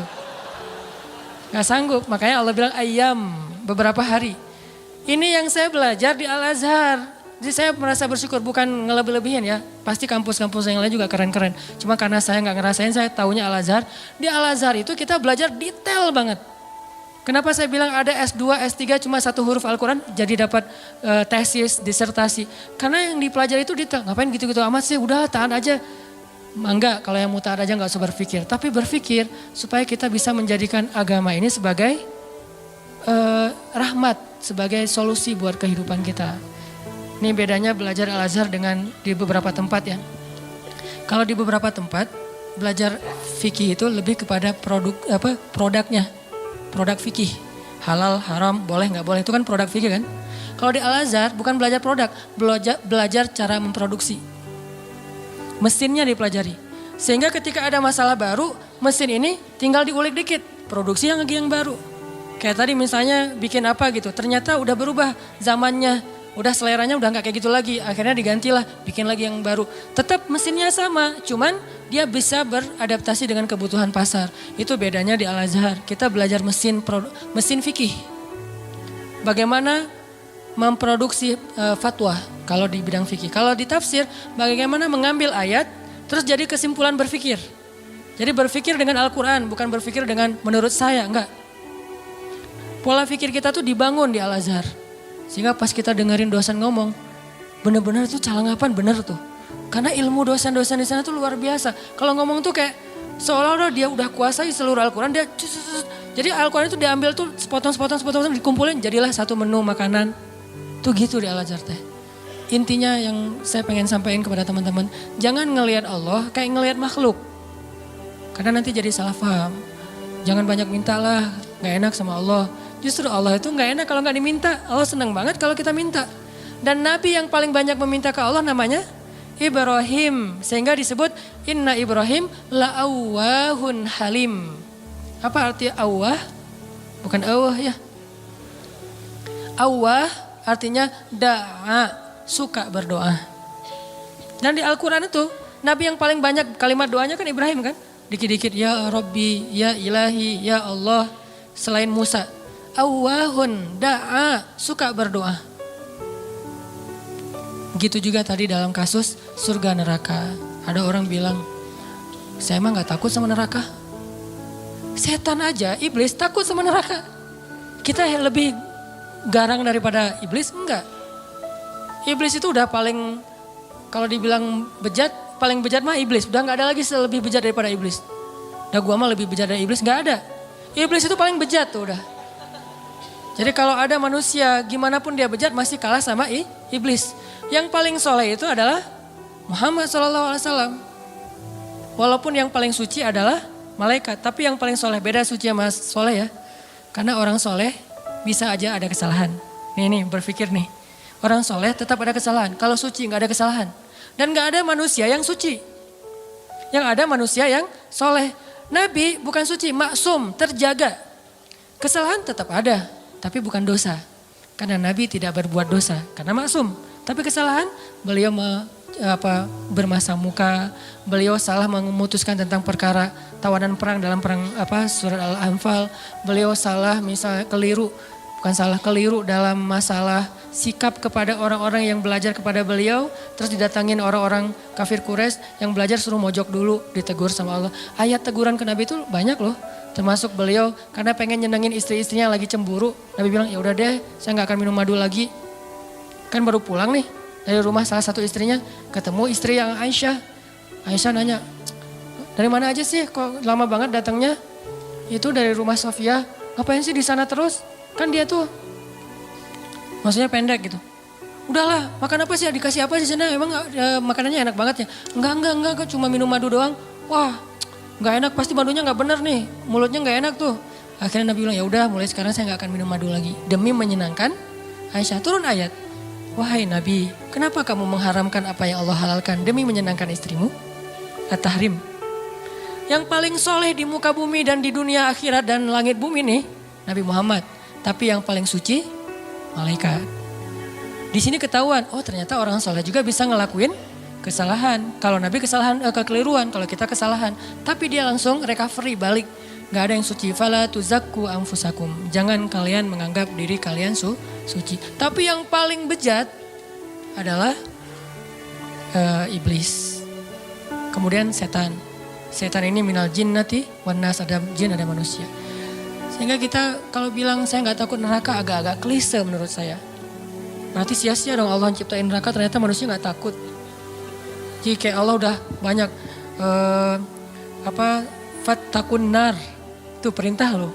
Fattakun fa illam taf'alu wa la taf'alu fattakun nar. Apa arti kata fattakun nar? Takutlah kalian kepada neraka. Nar bahasa Arab. Naruka nerakamu. Jadi bahasa Indonesia neraka. Bahasa Arab yang diserap menjadi bahasa Indonesia. Fattakun nar. Fattakun nar allati u'iddat lil kafirin. Yang disiapkan untuk orang yang kufur. Jadi kalau nggak takut neraka, Allah udah nakut-nakutin di Al-Quran. Seolah-olah kita bilang, nggak takut, gitu kan ya? Gimana tuh sama Allah? Kan agak-agak aneh nih. Nggak takut. Dunia aja kita takut dengan hal-hal yang mengerikan. Gak usah yang benar ya, yang cuma halusinasi aja takut. Setan, hantu, gundurwo, yang gitu-gitulah. Gitu aja bisa bikin kita takut, padahal itu nggak nyata. Nyata nggak sih? Saya belum pernah lihat, alhamdulillah ya. Gak tahu kalau ngelihat Ustadz juga kan manusia. Artinya yang gak nyata-nyata amat aja kita takut. Giliran yang nyata Allah sendiri suruh kita takut malah gak takut. Kan agak klise nih. Pasti pola pikirnya gak menyeluruh nih. Belum lengkap, belum utuh. Surga, biasa aja gak pengen surga. Seolah-olah kita ngeremehin surga itu gak berharga. Surga itu kata Nabi adalah ala sil'atallahi ghaliyah. Ala sil'atallahi lil jannah. Harta Allah yang paling berharga itu adalah surga. Bukan dunia. Dunia aja kita pengen, masa surga enggak? Padahal kata Allah, dunia ini enggak ada apa-apa dibandingkan surga. Klise lagi kan? Kita pengen surga dan Allah senang kita pengen surga. Kita takut neraka dan Allah senang kita takut neraka. Karena semua itu bagian dari yakin kita kepada Allah. Cuman, jangan hanya di lisan, harus di hati. Kita, kenapa kamu sholat 5 waktu? Kalau saya nggak sholat ntar diazab kubur, nggak apa-apa. Kenapa kamu sedekah? Karena pengen dapat pahala banyak, nggak apa-apa. Wah kalian mah nggak ada yang tulus. Dan saya mah kalau sholat, sedekah segala macam bukan karena surga neraka. Saya sholat dan segala macam karena cinta sama Allah. Nggak ada tolak belakangnya antara satu dengan yang lain. Cinta bagian dari iman, takut bagian dari iman, berharap bagian dari iman. Kan iman itu ada 60-an cabang, termasuk malu bagian dari iman. Sehingga gak perlu dibentur-benturin, ambil yang sebagian, buang yang lain, enggak. Terus gimana nih? Orang beriman juga berderajat. Lahum darajatun. Ada yang imannya baru malu doang nih. Ada yang imannya udah malu plus takut. Ada yang imannya udah malu plus takut plus berharap. Ada yang iman, malu, takut, berharap, cinta. Terus nambah-nambah. Karena darajatun. Manusia itu berderajat-derajat di antara orang yang beriman. Setelah Allah bilang ulaika humul mu'minuna haqqa, Allah bilang lahum darajatun. Mereka bertingkat-tingkat. Jadi teman-teman, coba kita bayangin bahwa Allah itu emang kangen sama kita. Allah tersenyum kepada hambanya. Dulu ada beberapa orang yang mungkin karena salah paham maksud saya, pernah dalam tanda petik tahzir lah ya. Dulu saya pernah mengalami masa-masa tahzir tapi dicuekin. Katanya Allah senyum. Apa Anda waras? Allah kok senyum? Ada banyak hadis Allah tersenyum. Salah satu hadis Allah tersenyum itu hadis tentang doa safar kan? Ketika Ali bin Abi Thalib naik ke atas kendaraan bilang Allahu Akbar. Duduk di atas kendaraan mengatakan Alhamdulillah. Ketika mau udah jalan baca Subhanalladzi sakhkhara lana hadza. Kemudian di akhirnya Rabbi zalamtu nafsi zulman katsira fa innahu la yaghfirudz dzunuba illa anta faghfirli. Fama yaghfirudz dzunuba faghfirli maghfiratan min indika warhamni. Lalu setelah baca itu Ali tersenyum. Orang yang bawa onta atau kudanya Ali ngelihat, "Ya Ali, kenapa Anda tersenyum?" Kata Ali, "Karena saya melihat Rasulullah juga tersenyum dulu setelah membaca doa ini." Lalu saya tanya ke Rasul, "Kenapa Nabi tersenyum?" Kata Nabi mengatakan, "Karena setelah membaca doa ini Allah tersenyum." Kapan Allah tersenyum? Ketika kita beristighfar. Jadi kalau kita beristighfar teman-teman, Allah senyum. Cuman gimana senyumnya Allah? Laisa kamitslihi syai. Allah nggak sama dengan makhluk. Cuma kita yakin Allah tersenyum. Gimana bentuk senyumnya nggak usah dibayang-bayangin. Allah senyumnya gini nggak ya? Nggak usah dibayang-bayangin. Allah senyumnya gini atau yang flat tapi banyak kelihatan gigi gitu kan, kayak emoticon gitu. Enggak lah, nggak usah dibayangin. Pokoknya senyum weh. Allah senyum artinya Allah senang. Termasuk kayak ada hambanya yang bertobat, Allah tuh bahagia. Saking bahagianya lebih daripada orang yang ketika dapatin onta yang hilang, terus dia bilang, Allah anta abdi wa ana rabbuk. Ya Allah, engkaulah hambaku dan aku Tuhanmu. Ngomongnya salah saking bahagia. Allah lebih bahagia dari orang itu terhadap orang yang bertobat. Berarti kan Allah emosional ya. Allah itu emosional. Bahagia, marah, senang, cinta, tersenyum, emosional. Cuman emosi Allah itu maha sempurna, gak seperti makhluk. Sehingga kita coba melibatkan emosi kita dalam berinteraksi dengan Allah. Jangan flat lah. Masa kita katanya cinta tapi flat, hambar, kayak plain gitu, kayak jalan tol. Kan gak enak ya? Pernah kenal ada orang yang flat? Sama teman misalnya flat banget tuh. Gak ada ekspresinya, kita kasih hadiah, ya makasih. Gak ada ekspresinya nih orang. Terus kalau ada masalah, dia ada masalah, gak ada masalah, ya gitu mukanya tuh. Nyebelin, kayak muka saya. Kenapa ada orang kalau ketemu saya di awal-awal tuh kayak sebel gitu. Karena mungkin muka saya tuh kayak bakatnya nyebelin. Tapi kalau udah kenal enggak lah ya. Makin nyebelin. Ini ada orang flat banget nih, flat banget. Dia kasih hadiah biasa aja, dapat masalah diledekin juga dia biasa aja. Paling gak enak kalau punya pasangan kayak gini nih. Gak ada ekspresi-ekspresinya. Ada juga yang ekspresinya lebay. Kasih hadiah dikit, wah segala macam. Ada masalah dikit, nangisnya wah kemana-mana. Misalnya ada yang kayak gitu teh. Nah Allah yang paling ideal perasaannya. Yang paling ideal zatnya. Yang paling ideal kebaikannya. Paling ideal aja pokoknya. Jadi kita coba melibatkan emosi kita ketika kita berinteraksi dengan Allah. Allah kangen sama kita. Cuman kangennya Allah karena pengen ngampunin dosa-dosa kita. Kata Nabi setiap sepertiga malam Allah turun ke langit dunia. Terus Allah manggil-manggil. Saya kalau ngebayangin ini Allah manggil-manggil. Coba ya Allah manggil-manggil. Duh jangan kasihan karena Allah gak akan hina kayak gitu. Cuman gak enak. Allah manggil-manggil. Saya kok sombong banget ya gak menyambut panggilan Allah gitu. Walaupun gak wajib kita datang. Udah gitu, bayangin ya Allah manggil-manggil tapi gak wajib didatengin. Allah manggil-manggil, Allah telepon gak wajib diangkat. Kan Allah baik banget kan? Harusnya kan kalau Allah manggil harus datang ya. Kayak sholat 5 waktu misalnya Allah panggil, boleh kita misalnya gak datang segera. Walaupun gak baik, yang paling baik itu datangnya segera di tempat panggilan itu dikumandangkan. Tapi kalau gak datang segera juga gak sampai dosa. Cuman kehilangan banyak kebaikan lah. Walaupun sebagian mazhab mengatakan dosa. Tapi saya cenderung kepada mazhab yang mengatakan bukan dosa. Sunnah muakkadah. Tapi kalau keseringan gak datang, diragukan keimanannya. Agak-agak mirip munafik nih. Kalau sering gak datang. Allah tuh toleran banget. Hayya 'alas shalah. Kita lagi sibuk kerjaan nih, gak datang. Allah gak marah sama kita. Gak sholat aja, sebetulnya Allah marah cuman sabar. Allah selain Jabbar, Qahar, tapi juga sabur. Ya, kan ideal banget nih. Kalau Allah marah bisa, gak ada yang bisa ngehalangin, tapi Allah sabar. Kalau kita sabar karena gak bisa marah. Seringnya kan kita sabar tuh karena gak bisa marah. Begitu bisa marah gak ada sabarnya. Kalau Allah sabar padahal bisa marah. Selain Jabbar, Qahar, apalagi sifat-sifat yang keras nih. Muntakim, tapi di sisi lain sifat Jamal. Makanya ada sifat Jamal, ada sifat Kamal. Sifat Jamalnya Allah apa? Karim, Rahim, Sabur, Ghafur, gitu-gitu kan? Ini artinya teman-teman, bayangin ya, Allah manggil-manggil kita sepertiga malam. Ngapain sih Allah sepertiga malam repot amat sih datengin kita? Tapi kita gak wajib datang. Tapi kalau kita datang, Allah sayang banget sama kita. Cuman dari kitanya nih, bukan angle Allah. Kalau angle Allah kita gak wajib datang. Tapi angle kita, enak gak sih kalau gak datang? Enak gak sih Allah udah manggil-manggil tiap malam terus kita gak bangkit?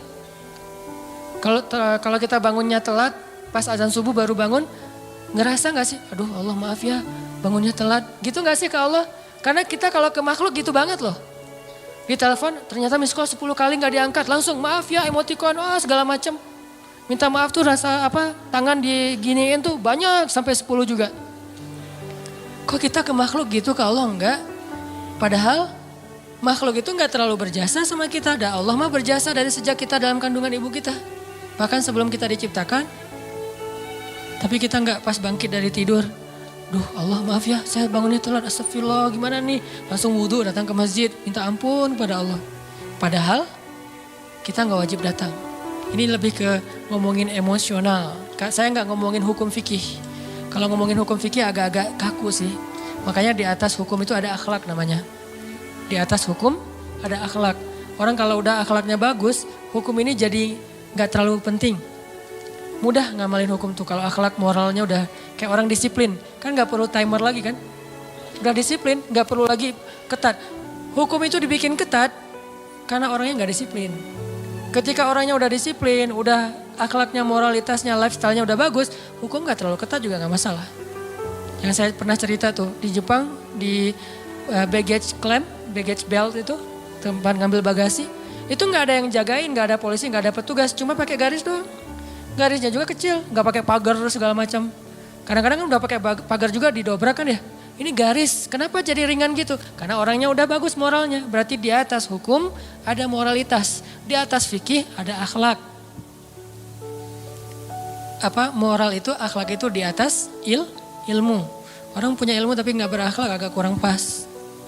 Sehingga nih bedanya hukum fikih sama akhlak nih. Anjing hukum fikihnya apa? Anjing hukum fikihnya bukan haram, najis. Makan anjing hukum fikihnya haram. Anjingnya najis, beda ya makan anjing sama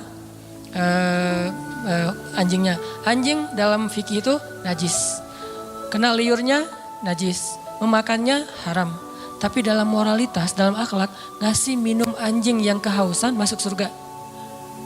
Islam itu ideal teman-teman, gak usah khawatir lah. Gak usah takut dengan hukumnya, lupa dengan moralnya. Padahal moral Islam itu jauh lebih keren dan mempackaging hukumnya. Anjing itu najis, kita nggak boleh kena liurnya. Walaupun boleh memelihara anjing untuk berburu, misalnya untuk penjaga, bukan untuk sekedar lucu-lucuan ya. Karena dulu mungkin nggak ada anjing kayak yang lucu-lucu kayak sekarang kan ya. Di salon gitu kan ya. Biaya anjing aja. Kalau di New Zealand kata teman saya tuh kucing aja di sana tuh pakai sertifikat. Kalau ada orang pernah ada kasus dia pergi keluar kota lupa nggak laporan, kucingnya tinggal di dalam rumah dan nggak dikasih makan, itu kucing diambil alih oleh negara dan orangnya kena denda. Islam banget kan ya? Islami banget kan? Kan ada hadis Nabi yang bilang yang perempuan yang dilihat di dalam neraka gara-gara membiarin kucingnya meninggal. Gak dikasih makan, ditinggalin beberapa hari keluar kota. Gak tahu dia lagi traveling kemana gitu si cewek itu teh. Itu kan terjadi kan ya. Nah anjing najis, anjing haram. Tapi ngasih minum anjing yang kehausan itu masuk surga. Yang ngasih minumnya siapa? Bukan orang soleh. Kalau orang soleh itu mah amal pelengkap. Bukan, orang yang baru bertobat dari dosa zina. Bukan pezina ya. Karena orang kadang-kadang suka jadi modus tuh. Tuh pezina aja masuk surga. Mana ada pezina masuk surga? Yang ada orang yang bertobat dari zina masuk surga. Orang yang bertobat dari membunuh masuk surga. Nggak ada pembunuh masuk surga, nggak ada itu. Kalau gitu buat apa kita beramal soleh kalau semua juga masuk surga, nggak ada keadilan itu. Allah kok menciptakan neraka sih, katanya pengasih penyayang. Kok ada neraka? Surga neraka adalah bentuk keadilan. Karena tanpa surga neraka tidak ada nilainya kebaikan. Ngapain kita harus jadi orang baik? Toh nggak akan dibalas juga sama Allah. Ngapain kita takut berbuat dosa, kan gak akan diazab juga sama Allah. Maka kemana larinya para pembunuh? Kemana larinya para begal? Kemana larinya orang-orang yang menzalimi orang lain? Terus di mana hak para korban? Kalau tidak ada surga neraka. Tapi kalau sudah diadili di dunia dengan cara-cara yang Allah ridhoi, selesai gak ada urusan lagi dengan surga neraka. Misalnya pembunuh dikisos, maka dia masuk surga. Karena hukumnya sudah adil. Tapi kalau pembunuh dibiarin, ya ada nanti hukuman akhirat. Itulah keadilan. Supaya kita meninggalkan dosa dan berbuat baik. Ya, kalau katanya Rahman Rahim tapi ciptain neraka. Ini agak-agak belum sempurna nih pola berpikirnya nih. Makanya Islam itu butuh pola pikir. Al-Quran itu melatih cara berpikir kita. Kalau udah terbiasa kayak gini nih, malam ini yang sesi kedua agak-agak saya beratin nih. materi lebih kepada angle berpikir, persepsi, supaya kita sebagai anak muda, saya yakin ini karena jamaah anak muda sanggup. Kalau jamaahnya udah usia sekian, mungkin saya nggak akan ngomongin pola pikir, lebih kepada ngomongin masalah sakaratul maut atau apalah. Walaupun kan kematian sama aja lah ya, semua orang juga rahasia. Tapi biasanya mah kan gitu kan ya. Kenapa di kampung sering ada tahlilan? Berarti di kampung lebih banyak orang meninggal. Karena di kampung yang tersisa orang-orang tua. Di kota kenapa jarang tahlilan? Karena masih muda-muda. Saya tinggalnya di kampung loh. Satu tinggal di kampung, satu tinggal di kota. Ya gitu aja, gak usah dijelasin. Kenapa saya milih kampung? Memang kita senang suasana di rumah saya kan di belakang tuh ada kayak backyard gitu kan, ada kayak kebun kecil. Terus kita kalau sholat duha, kalau ngomong tahajud kan riya duha aja lah yang semua orang juga bisa. Duha itu di kebun. Karena salah satu hobinya Abdullah bin suaminya Asma bin Abu Bakar siapa? Zubair. Abdullah bin Zubair. Itu hobinya sholat di bawah langit kalau duha. Akhirnya kita kalau duha sesekali itu sholatnya di kebun. Sengaja milih yang Cihanjuang atas yang airnya masih mau mandi aja sayang nih air terlalu bening nih dipakai mandi gitu kan ya. Layak diminum. Cihanjuang atas sama yang agak di perkotaan. Kalau di perkotaan biar mudah aktivitas. Kalau yang di atas biar tenang. Di atas hampir tiap bulan ada kasus orang meninggal. Kenapa? Di kampung. Saya nggak ngambil kompleks, sengaja ngambil kampung. Kalau di bawah jarang ada yang meninggal. Kenapa? Anak-anak muda. Walaupun tetap rahasia Allah. Nah karena ini anak muda saya ngomonginnya tentang persepsi. Tentang pola pikir. Supaya nggak ada lagi muncul istilah. Ini mah urusan pribadi saya sama Allah. Nih persepsi nih. Opini publik kan. Ini mah urusan pribadi saya sama Allah. Ketika kita menasehati teman kita bukan pengen ikut campur urusan dia. Kecuali kalau kita ikut campur masalah keluarganya.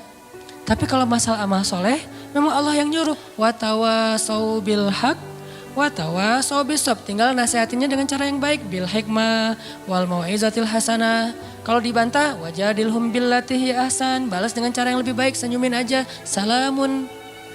Bukan berarti kita cuek. Kalau kita nggak nasihatin, manusia itu susah sadar. Jangan tunggu ilham dari langit. Karena kalau datang ilham dari langit berat. Lewat musibah, lewat masalah. Mending dinasihatin teman kita.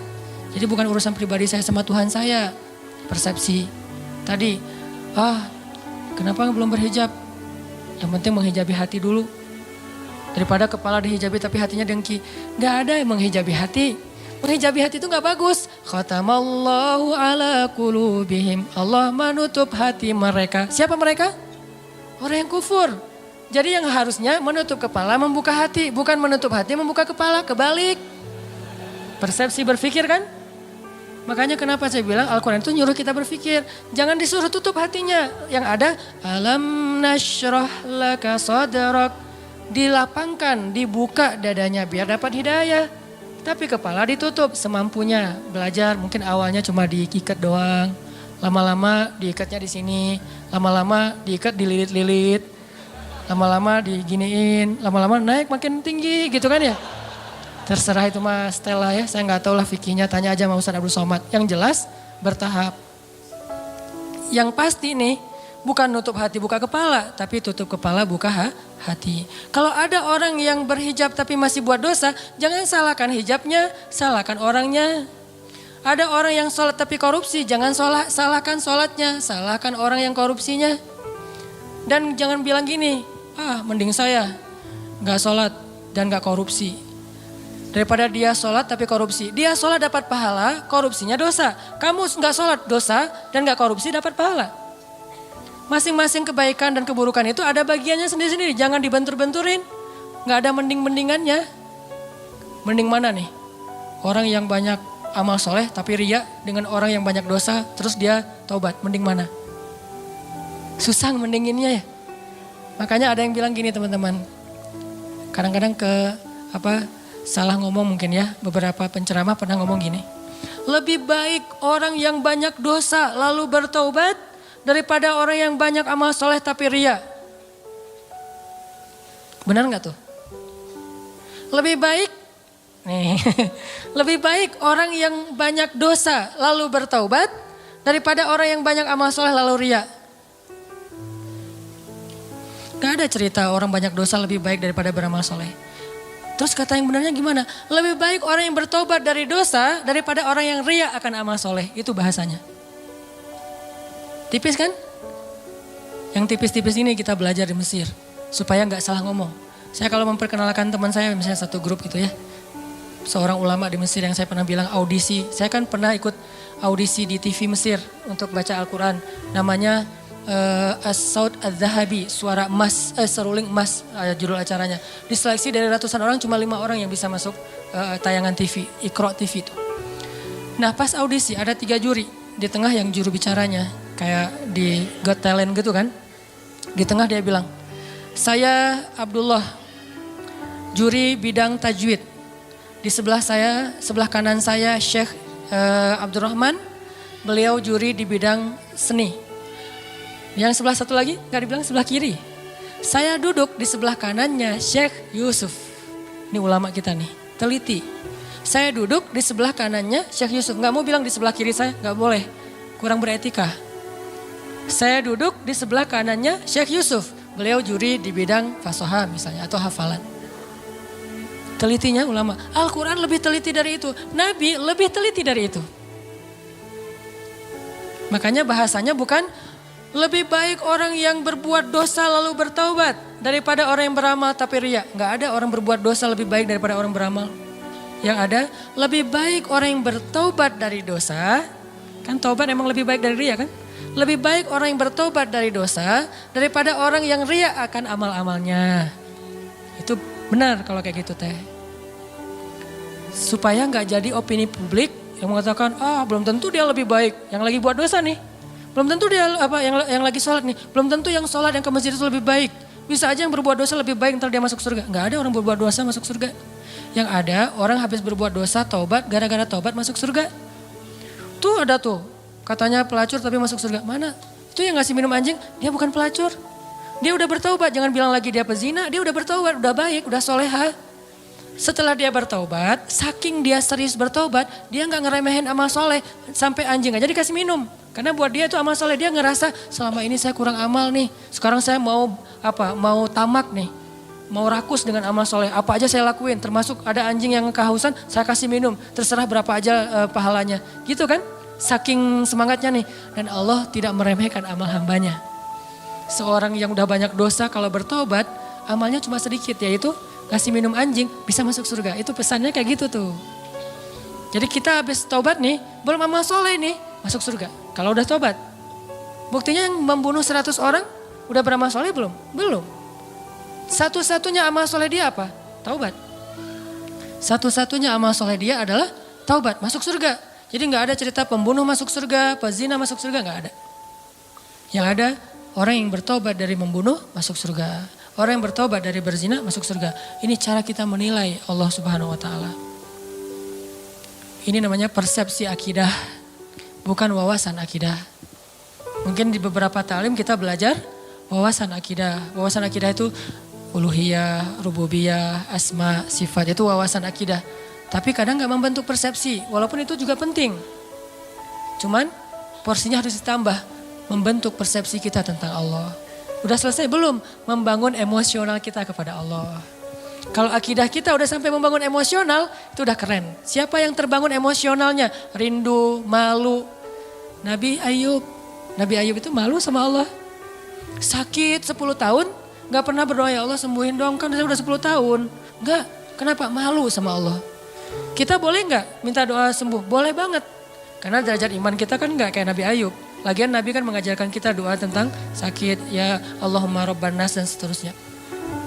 Ditanya sama istri Nabi Ayub, ya Nabi Allah, kamu itu kan Nabi kekasih Allah, kalau kamu berdoa pasti Allah mengijabah. Kenapa gak berdoa aja? Nabi Ayub tanya, istriku tercinta, berapa lama selama ini kita dapat nikmat dari Allah? Ya 17 tahun. Berapa lama sudah kita diuji oleh Allah? 10 tahun. Malu saya sama Allah. Baru 10 tahun udah minta. 17 tahun Allah kasih nikmat gak pernah ngomong-ngomong ke kita. Malu sama Allah. Ini udah emosional. Pertama wawasan, kemudian pola pikir, kemudian emosional. Emosional ini bahasa lainnya adalah yakin, iman di hati. Ini puncak ilmu nih. Makanya kata Nabi apa? Ra'sul hikmah makhafatullah. Puncaknya ilmu ada rasa takut kepada Allah, emosional. Kalau ilmu kita baru sekedar wawasan, terus jadi bahan debat di komen-komen kita, itu baru tahapan pertama dari ilmu, belum sempurna itu. Dan biasanya orang kalau baru-baru puber keislaman, puber hadis sahih, emang kayak gitu. Semuanya dianggap palsu, padahal dia doang yang sahih gitu. Enggak lah, orang lain juga punya hadis yang sahih, cuman mungkin kita belum pernah baca hadis itu. Orang hadis sahih jumlahnya ada 200.000 yang dihafal Al-Bukhari. Nah kita mah dari dulu taunya cuma innamal a'malu binniyat.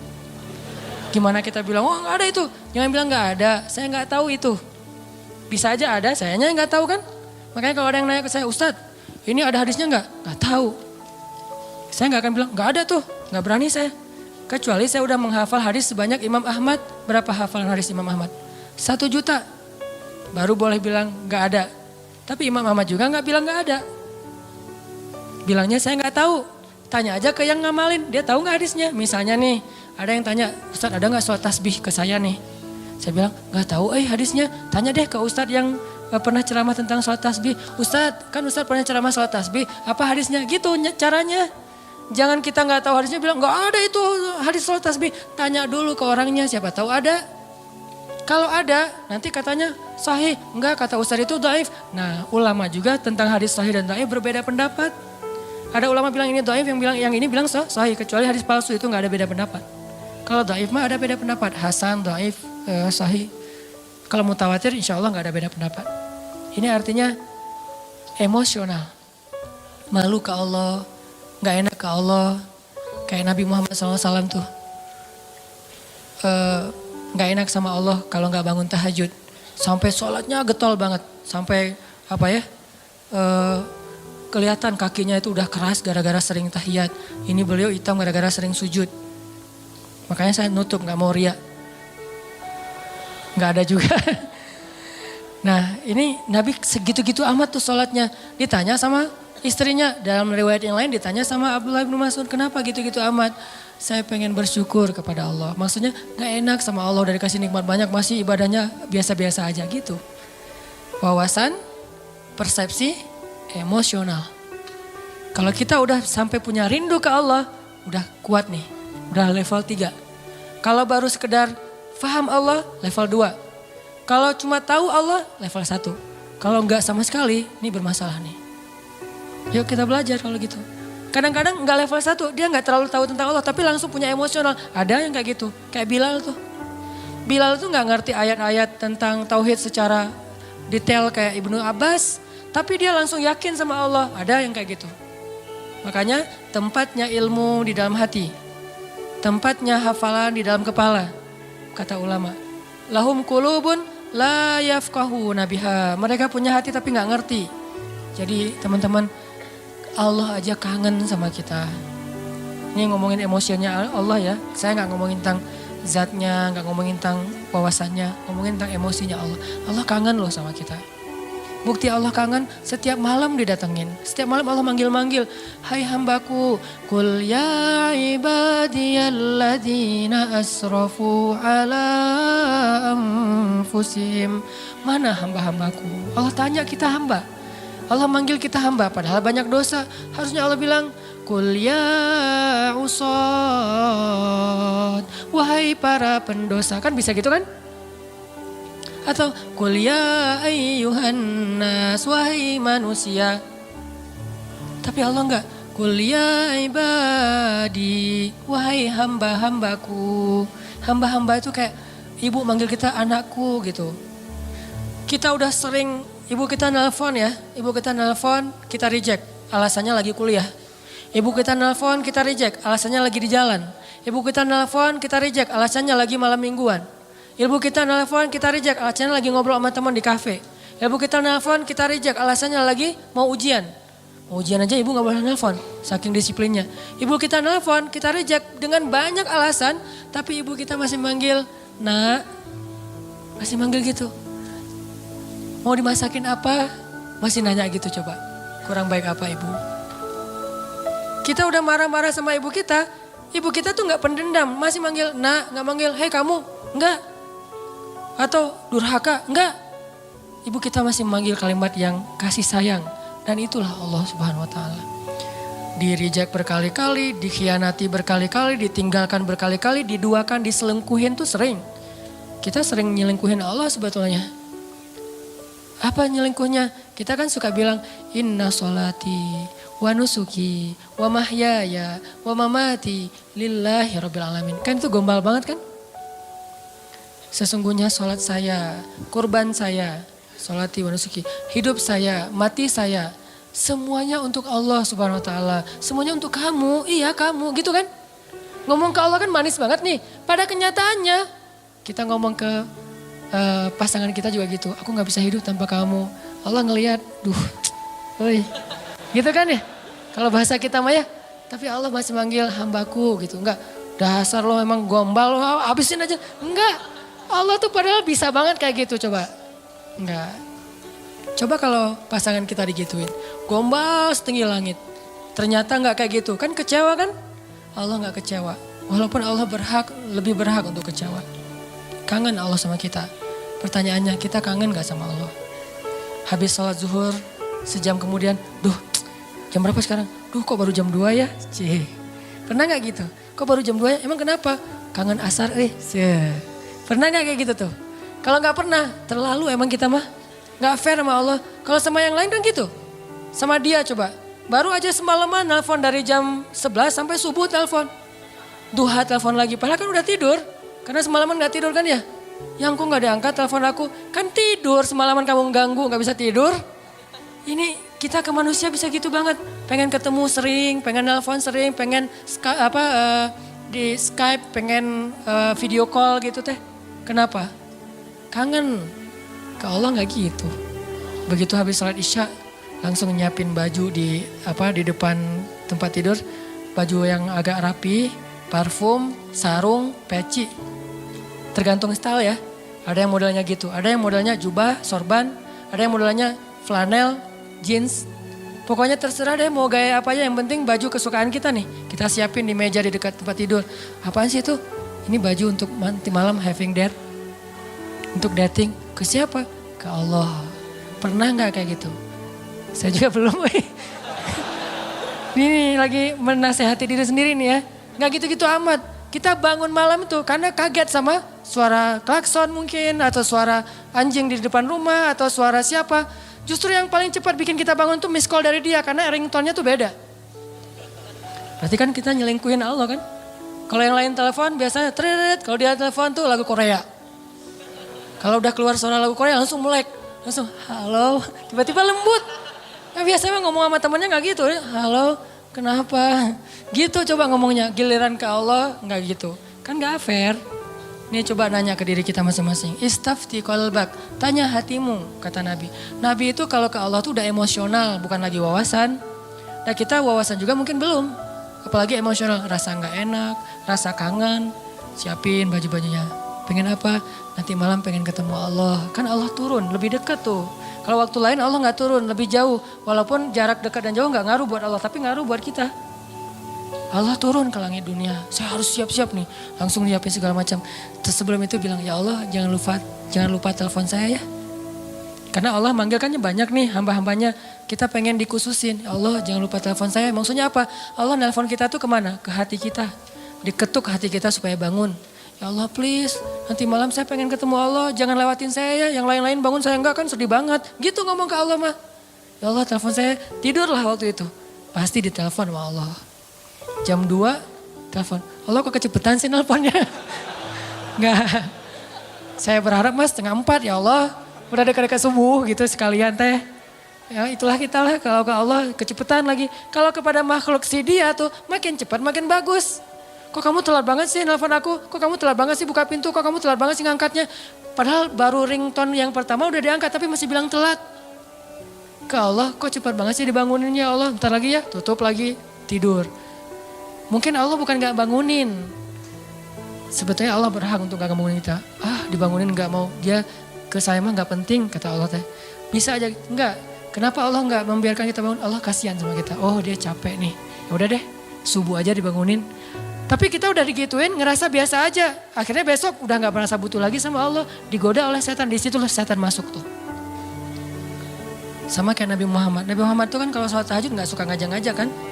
Walaupun boleh kan tahajud bareng-bareng. Cuman Nabi Muhammad gak suka ngajak, kenapa? Bukan gak boleh sholat tahajud bareng. Soalnya tahajud Nabi Muhammad itu gak ada yang bisa ikut. Siapa yang sanggup ikut tahajud Nabi Muhammad 1 rakaat 5 juz?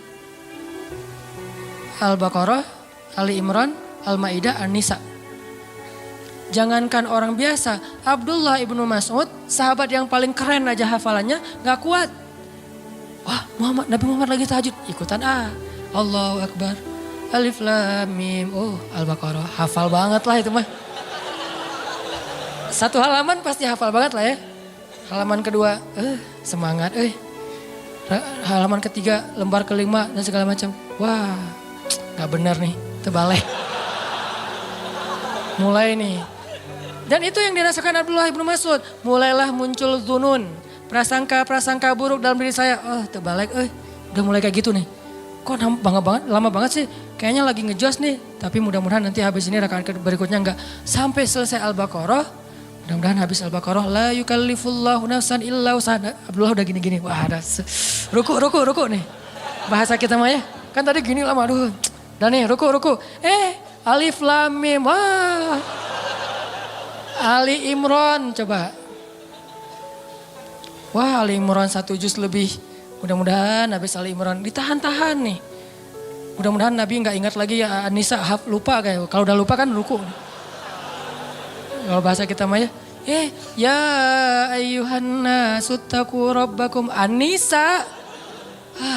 Hampir kata Abdullah saya batalin. Itu sekali-kalinya first and last sholat di belakang Nabi. Sholat Nabi kan?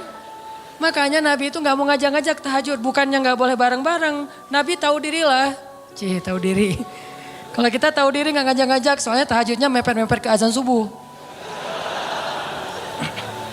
Tahajud 2 rakaat, witir 1 rakaat. Kalau enggak sekalian aja witir udah disatuin dengan tahajud 1 rakaat. Sholat tahajud. Saya sering sholat tahajud 1 rakaat, witir doang. Kenapa? Karena pas lihat jam 4 lewat 5 azan. Ya udah witir aja deh. Saking gak solehnya. Nabi saking solehnya gak berani ngajak orang. Ini juga kedewasaan Nabi nih. Beliau kalau ngasih contoh, kasih contoh yang bisa ditiru. Kalau melakukan yang gak bisa ditiru, gak mau nyontohin ke orang lain.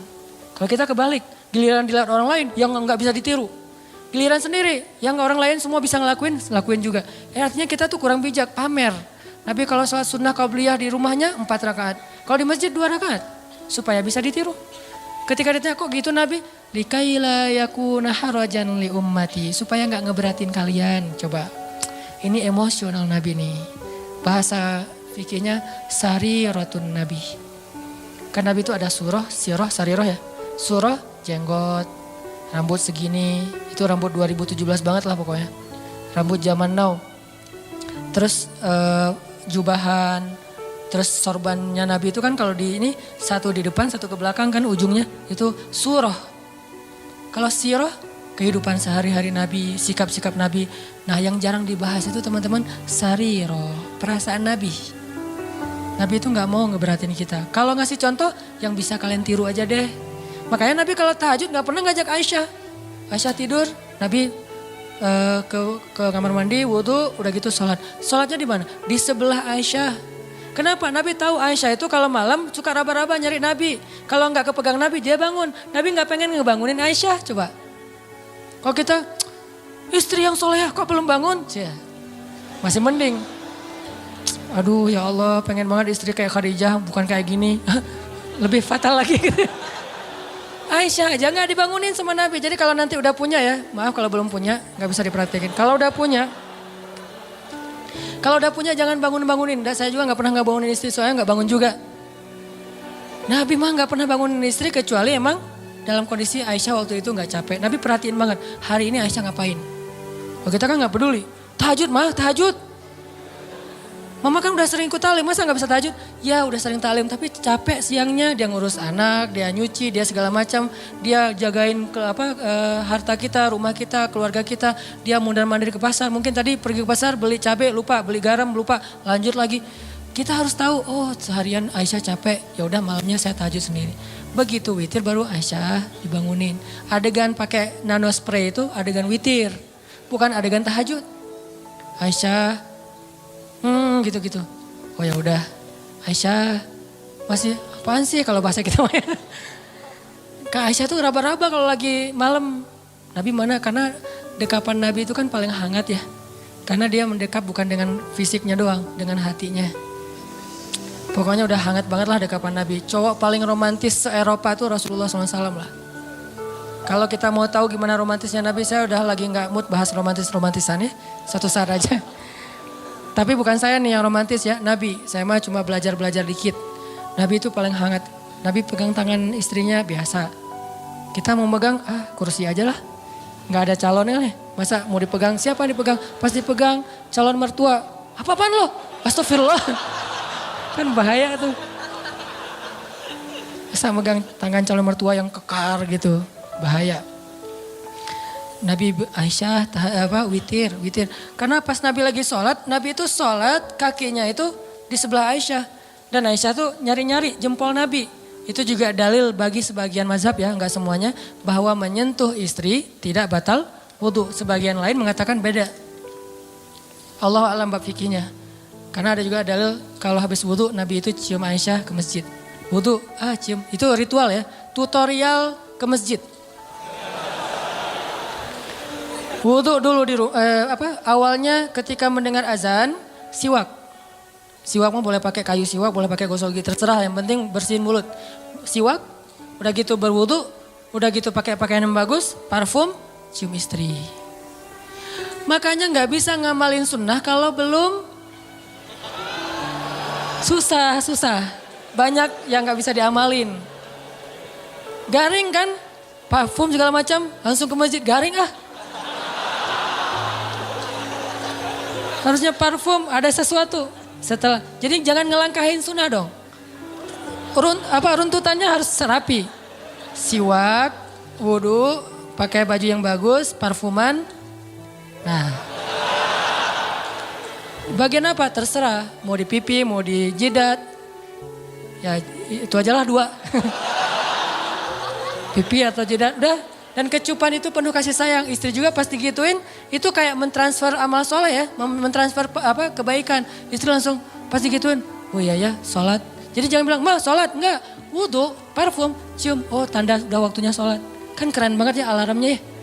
Jangan pakai alarm, ma sholat, ma udah azan. Jangan, enggak keren, terlalu mainstream. Alarm sholat dari suami ke istri itu adalah kecupan. Kalau di kantor gimana Ustaz? Kirim aja emoticon kecupan. Jadi kalau udah jam 12 muncul tuh emoticon kecupan. Oh waktu sholat. Kan keren ya? Sunnah banget lah itu. Makanya ngelihat sunnah tuh dari angle kekinian. Biar lebih bisa praktekinnya agak-agak nyaman gitu. Ini ternyata, tadi ngomong kenapa jadi kesini? Susah dibendung Intinya mah ada sariroh. Nabi itu perasaannya luar biasa. Makanya Nabi pas lagi sholat jempolnya di dekat Aisyah. Aisyah tidur kan, tidurnya mereka di bawah ya. Kayak orang Jepang gitu, nggak pakai spring bed segala macam. Di bawah tidurnya karena memang sederhana. Aisyah pas lagi tidur cari-cari jempol Nabi. Oh ada jempolnya, Nabi sholat. Kalau kita pas dijempolin gitu,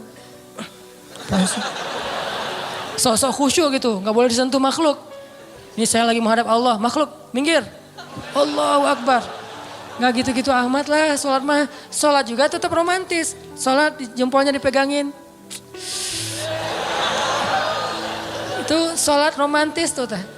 Jangan mentang-mentang udah sholat jadi kaku. Makanya orang kalau beragama jangan jadi kaku. Justru harusnya jadi rahmah. Makin ngerti agama makin rahmah. Jangan makin ngerti agama makin kaku, makin strike. Jangan, kebalik. Kenapa ada kesan orang makin belajar ilmu agama makin gampang galak? Berarti kita nggak belajar sarirah Nabi, perasaan Nabi. Cuman belajar sirah atau surah mungkin. Harusnya makin belajar agama makin ngademin. Disentuh jempolnya biarin aja. Sujud. Pas sujud didatengin cucunya atau anaknya naik ke atas pundak Nabi. Nabi sujudnya dilama-lamain. Kenapa? Gak mau ganggu anak kecil yang lagi main di atas pundak beliau. Coba. Ternyata dalam ibadah juga ada akhlak. Jangan berpikir ketika beribadah akhlaknya dibuang. Enggak. Dalam ibadah aja pakai akhlak. Apakah kalau kayak gitu kita menduakan Allah? Enggak. Allah senang dengan hamba yang kayak gitu. Allah tuh gak egois. Yang kalau menghadap Allah makhluk minggir. Enggak. Dilama-lamain sama Nabi. Kenapa? Cucunya masih main. Atau anaknya masih main. Begitu anaknya turun baru Allahu Akbar. Sampai saking lamanya sahabat jadi nanya ke Nabi. Walaupun gak ada yang noong gitu. Apaan sih Nabi? Enggak.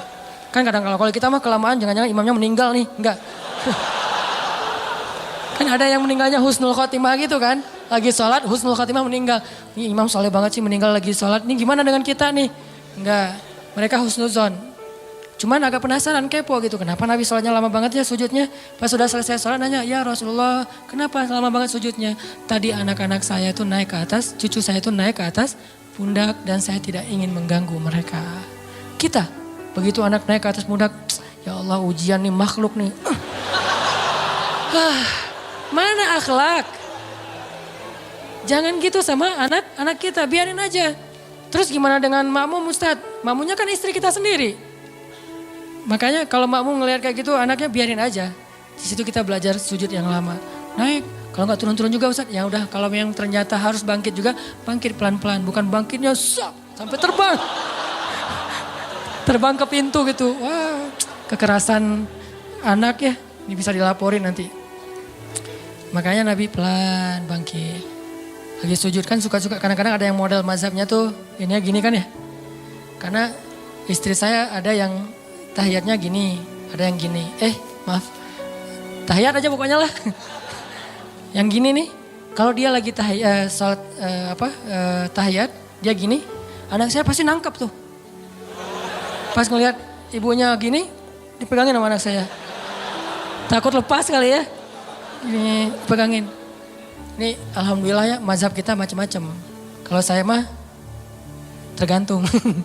Kalau lagi gini-gini, kalau lagi kan tahu fikih ya, bukan karena ikut istri, tahu fikih. Yang ibunya kayak gini, tangkap sama anak kita. Mah, kenapa sih sholatnya kayak gitu banget? Apa nggak pegal apa?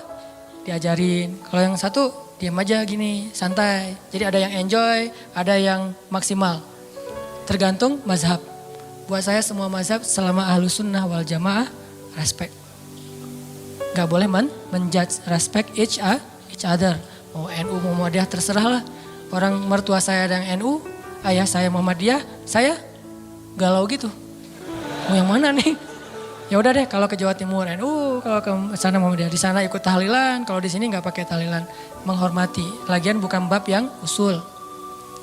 Ternyata Nabi pernah sholat. Lagi sholat, terus ada anak kecil nangis di belakang. Langsung buru-buru sholatnya, bayangin. Sholat ikut kondisi manusia.